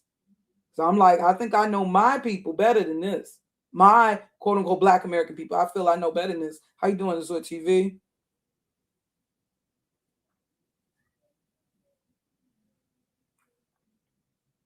No, I mean, no, it's a thing. It's about, okay, it's about giving people the benefit of the doubt. It's about giving people the benefit of the doubt, Azor TV. That's all. And believing that, well, maybe this person changed. Because I have hope. Why would I want to believe the worst about people? Now, some things are in your face and obvious. But why would I want to believe the worst? Because, I used to rap. I used to have some lyrics and stuff that were bad, and my mama caught it. Yeah, that's true. That's true. But it's very difficult. It's very difficult. You know, you don't want to believe that people can be that bad or that they would be. Because I'm like, man, because initially, even with me addressing TARIQ with this, I was trying, like with Tommy, I was trying to hit the conscience. Like, why are you doing this, dude? And then it was like, there was a point where I'm feeling like, man, after watching what Morris World had presented, maybe it's a thing of where, somebody's life is just, leave it alone. But nah, this is just, I don't like this. And then when it's leading to people who I don't feel deserve this being attacked, like when I saw this with Godfrey, I don't agree with Godfrey on everything. And yeah, I could see him as just another celebrity, as my sister Radical would call him. But, I'm like, nah, this ain't right. This ain't right. And this is, so I see, and when I see this kind of vitriol and animosity, I don't think I'm mammy muling either. Yeah. But yeah, but y'all laughing at, y'all saying, oh, well, we wouldn't go as far as laughing as babies alligator. But y'all laughing about Haitian families being deported, and y'all laughing talking about people fleeing, and just because somebody called you late, like shit. My uncle used to talk in that same manner, saying how we need to stop feeling sorry for ourselves. You got a lot of Black Americans who talk like that, especially of certain generations. Well, I guess they felt their generation was the only generation that was victimized and experienced racism. But our generation ain't got nothing to complain about. We just need to work harder. Trust me, you got older Black folks, and I ain't trying to clown them, who talk that same way. Especially because you got, like, a lot of them, they look at a lot of us, a lot of them from the South. They look at a lot of us in cities like Chicago and New York and feel like we do all this revolutionary talk, but they be like, yo, we more about that work. We ain't about all that pro-Black talk. We just about, they got more, I guess, like that Booker T. Washington mentality. Yo, and I can't get mad at them. To a degree, they a little right. Let me, yeah, I mean, but y'all say y'all wouldn't go as far as the white racists have. But look, this is how it starts. Just laughing stuff off. I think it took time for people, a whole demographic, to be desensitized to lives like that. Many of them begin to believe that they were doing Yah's will. The curse of Ham. They believe in the Talmud twisting the scriptures and stuff. Yeah, but if y'all in mocking an entire population of African refugees who've had to escape brutal terrorism, if you're mocking, how are you any different than those who would feed children alligator bait? These are children also that you're talking about. Like Godfrey was a child when his parents came to the United States. He was a baby. I mean, no. He wasn't born. He was born in the United States. I'm sorry. His parents were fleeing terrorism. Just like how many of us, our parents had to flee the South. Our parents, grandparents, great-grandparents. Y'all laughing about Haitian families being deported, children being separated, laughing at thumbnails created that's mocking the seriousness of famine and poverty. Y'all think that's funny? Where TARIQ NASHEED showing the same person who called out the Western world stereotypes against Haiti in the trail of his documentary 1804, He's doing the same thing. He's showing, Haitians impoverished or cooking cats. He's going along with what the BS that Donald Trump is claiming. Y'all mocking famine, poverty. I don't think that's funny. When I first saw that, what was that? Mike TV making a little thumbnail like of what is supposedly an African with flies around. I don't see that as funny at all. Sorry if I don't have the same sense of humor. So it's very hard for me to see y'all as having any more morality than those white races. In fact, you know what? I'm gonna look at you harder, and I believe that you just want to be just as capable of taking it further, committing such despicable acts. Yes, I'm saying it, as those white races, And like I said, it was really interesting. Same black mouthpieces who were the primary contributors to this warring in YouTube between black men and black women, American black men and black women. They are the primary mouthpieces representing this whole FBA agenda in YouTube. They even got a divest a female who's promoting white men over black men. But no, now she's so pro. I mean, please. And not even 5 years ago, many of these guys, they were promoting going overseas to get you a better partner, a much better option than black American women. Not only, they weren't just putting down black women based on how they act, but even just their natural features.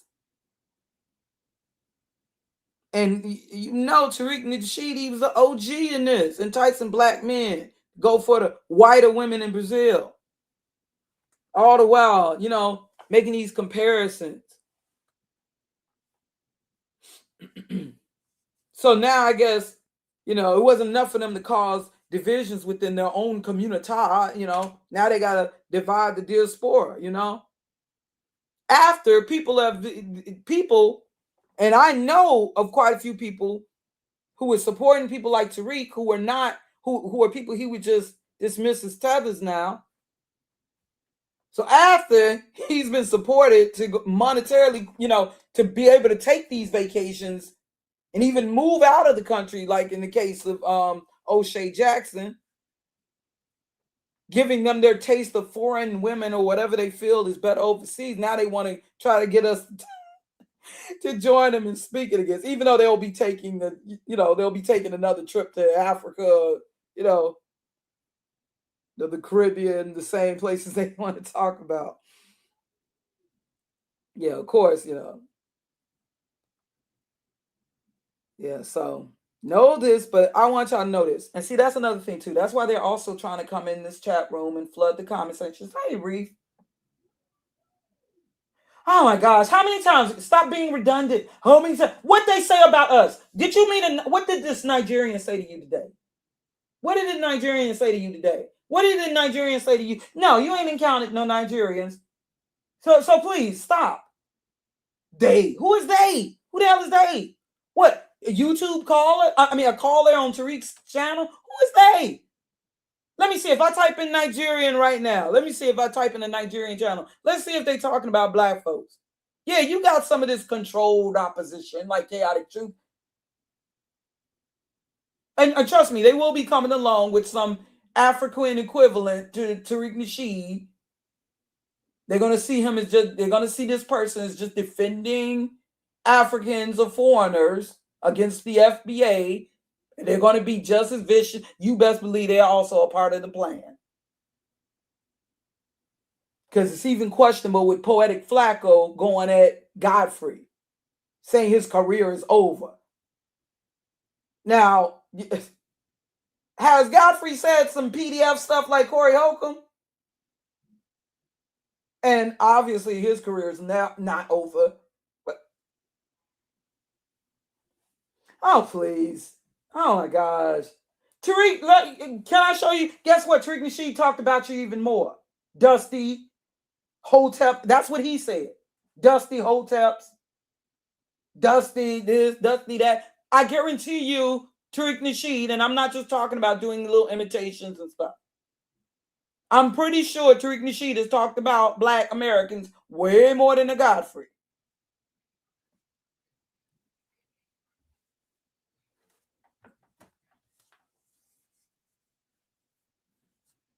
Stop acting. Come on. I thought we were tougher than that. I don't give a damn about an African saying they don't like soul food. Why do I give a damn about that? Just admit that y'all want to hear him roasting. Just admit you want to laugh at somebody else. Just admit it. Stop making up stuff. You ain't encountered a bunch of Haitians calling you lazy today. Stop. You ain't encountered no black person from the UK disrespecting you. Cut the shit. Cut the shit.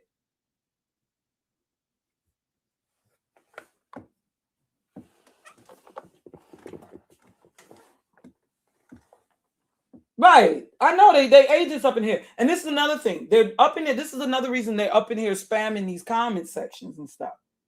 I believe they're bots, paid subs, and many of them may not even be black. Period.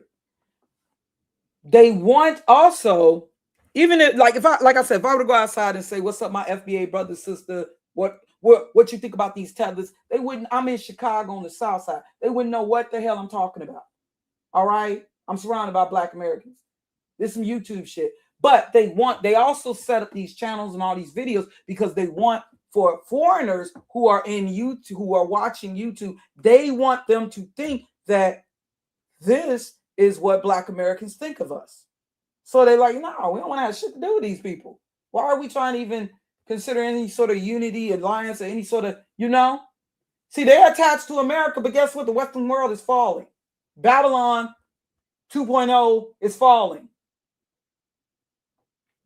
It's going to be a new, they're even talking about, that time period of the Renaissance, 1492 and all that, that's over. That's ending. They've been talking about this African Renaissance. Now, if this was to become a third world country, your ass is going to be,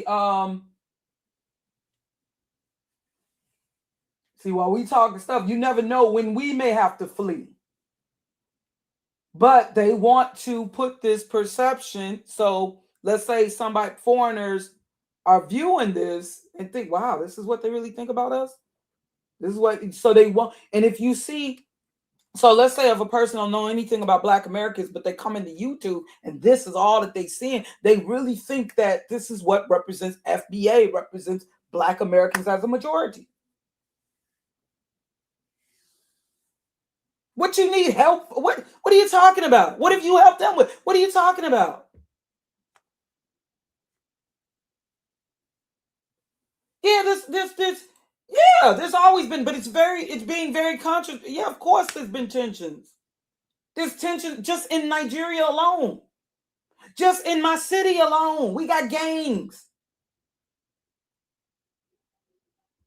Remember, I'm from Chirac. I was born in the projects, wasn't raised there, but I know all about tensions that black folks have. Not just, I witnessed the whole East Coast, West Coast. And I remember with that was a lot of propaganda. I was like, damn, it was all that was going on. I was in music at that time, in hip hop.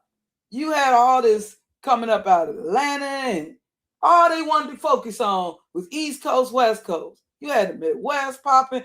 Yeah. And in the 90s, I remember, it was a Kurt Lowe, the MTV News. They just, before those tragedies happened, they just was, every time they was interviewing some of MTV News. What you think about the East Coast, West Coast?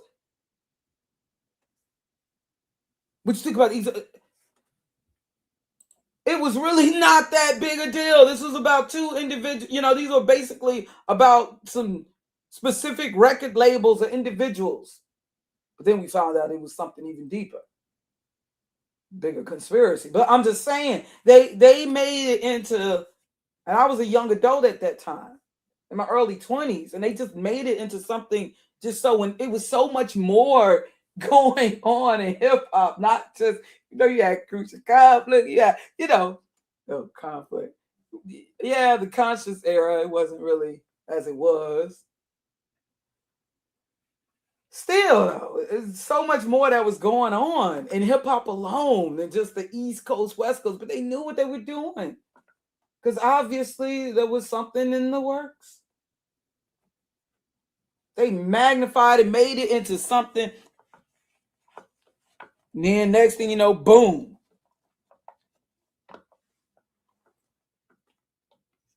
Oh, you hear that Tupac's been shot up. And then I remember as soon as Tupac, that the word was going, oh, Biggie was behind it. I remember everybody talking, he must have been behind it. The next thing you know, Biggie was shot and killed. You know, do you know how many deaths around that alone? Do you know how many deaths that followed that people don't really know about and talk about? You know, people who are affiliated and even just people. You got to be careful with this shit. I'm not. I know Afro. Are you kidding me? Afro League. Please, these people have been exposed. All these, and then even to call themselves. Dear, I have been in YouTube since 2008. Okay, you try to put me up on these these plants. Now I will say I ain't familiar with the Dave Anderson. Stop trying to put me up on, but come on now.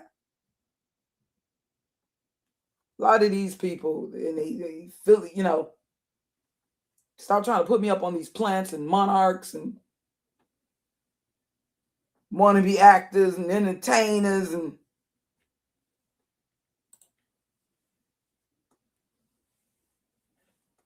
but yeah, no, these understand these mouthpieces for those who are listening, foreigners who are listening, understand that these mouthpieces in social media, who I believe are plants and FB agents, they do not represent Black Americans. Maybe I should go outside and do a little thing, holding the mic,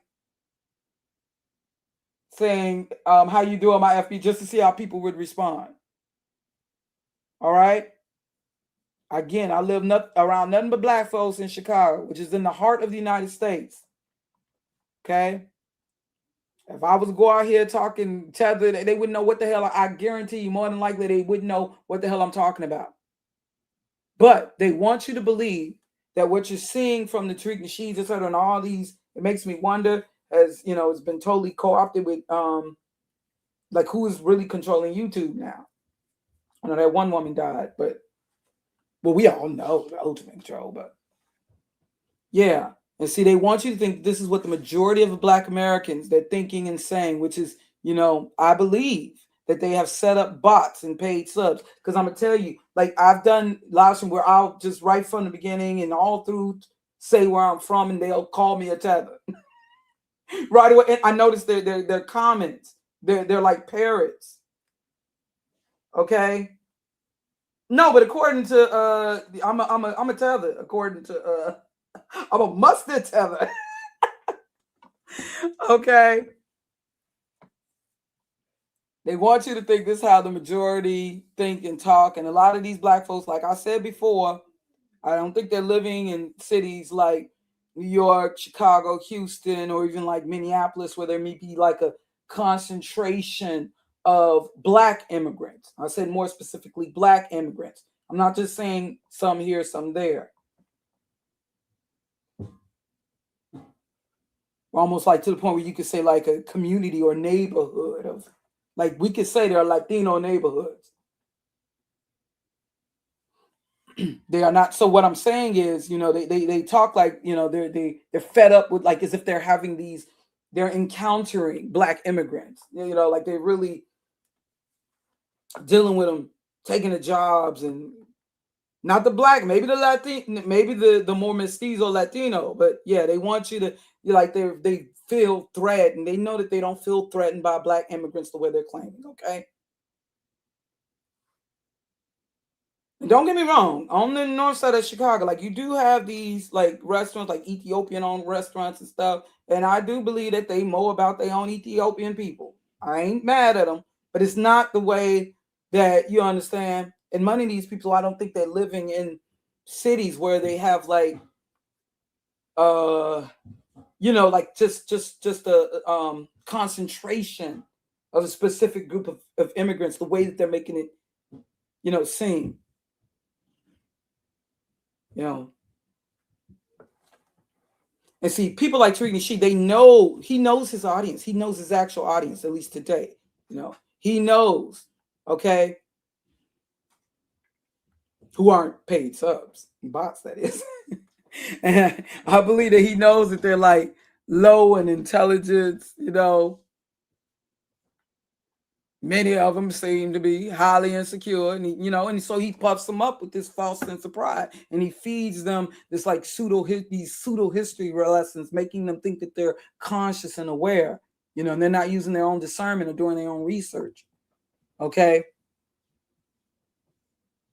Tell you, my neighbors in Chicago, they would not give a doggone if a Haitian or Nigerian family moved next door. Trust me, okay? All right, yeah, there have been blacks tell these little jokes, African booty scratcher, whatever. And I'm not saying that that's okay, but it's not the way that it is being this animosity like that, okay? And I'm not saying we shouldn't defend, because I've seen in social media, stuff said against Black America. Trust me, people thinking, like I saw this with Soto Nation, people thinking that they could talk about Black America is this, and that, but I don't take that against y'all as all, because I also know a lot of beautiful people.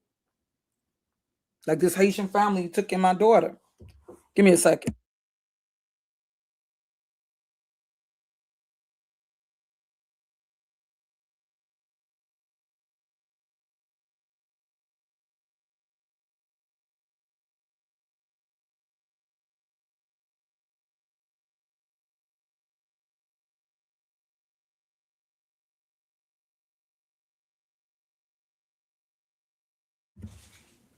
Okay, and so again, know that you have a lot of agents, actors in YouTube. What's going on in social media is a lot of fake outrage, acting, grifting, trend chasing. And some of these people understand they are an insecure minority who just want to laugh. There are some of these people, they don't care about history and all that. They just want to laugh in another group of Black people. And some of these people ain't Black themselves. Okay. But they are some of our people. They want to laugh in another group of Black people, to take the focus, like those who feel, okay, let's call Godfrey a chimp so that we not being called chimps, just like Corey Holcomb, I'll call these sisters gorillas so they don't see me as a gorilla or a monkey or whatever. Yeah, see, there's some people, they just want to laugh at another group of Black people to take the focus off themselves, which is a sign of racial trauma. That's coping. That's also what I was talking about with us, with the whole, playing the dozen. And I know y'all may ask me, well, what does all that I'm saying have to do the initial intentions of ADOS and FBA to obtain reparations for our people, the descendants of Blacks who were enslaved in the United States? And I'm like, exactly. That's the point. That's what I'm asking. So take that into consideration. Yeah, but the thing is, yeah, now who call them? Why even call them tethers? Why even use a draw? You're saying not okay. Tree says that every time. Not all foreigners are tethers. Not all foreigners are tethers. That's what y'all say. But when the only time you talk about foreigners are the tethers, then what does that say? He talked about Haitians. He just, when he laughed along with Megyn Kelly, she was just talking about Haitians in general. She wasn't just talking about what he called tethers. She was talking about Haitians, period. So don't miss me with that. Miss me with that. Stop trying to do damage control. I know you're in the comments saying trying to do damage control. It's not working. Not over here. It's not working.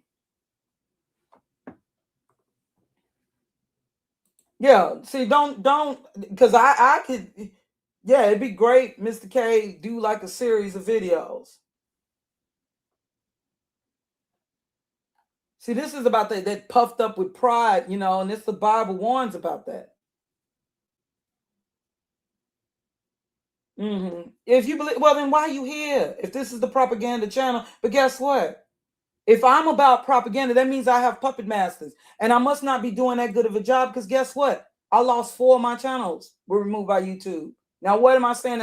So who is, obviously I'm not doing my job, but how many channels has TARIQ lost? Huh? I'll wait. How many times have he received strikes? I'll wait. So who's really the propaganda agent?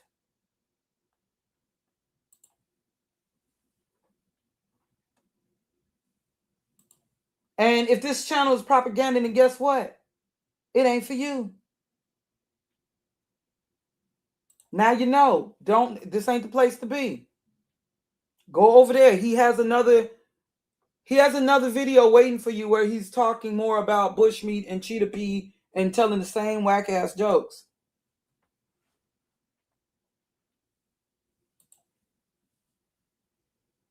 Oh, yeah, he called her a racist while high-fiving and giggling and pretty much, ooh, she served them. Y'all are, okay, bye. Okay, bye. I ain't got time for this. All right, so y'all, enjoy the rest of your day. Much peace. And yeah, there was an article, I want to read on it, but this has been long enough and drawn out enough. This will also allow me to put the other ones on private. So I'll get back to y'all later. Much peace and much love, my family.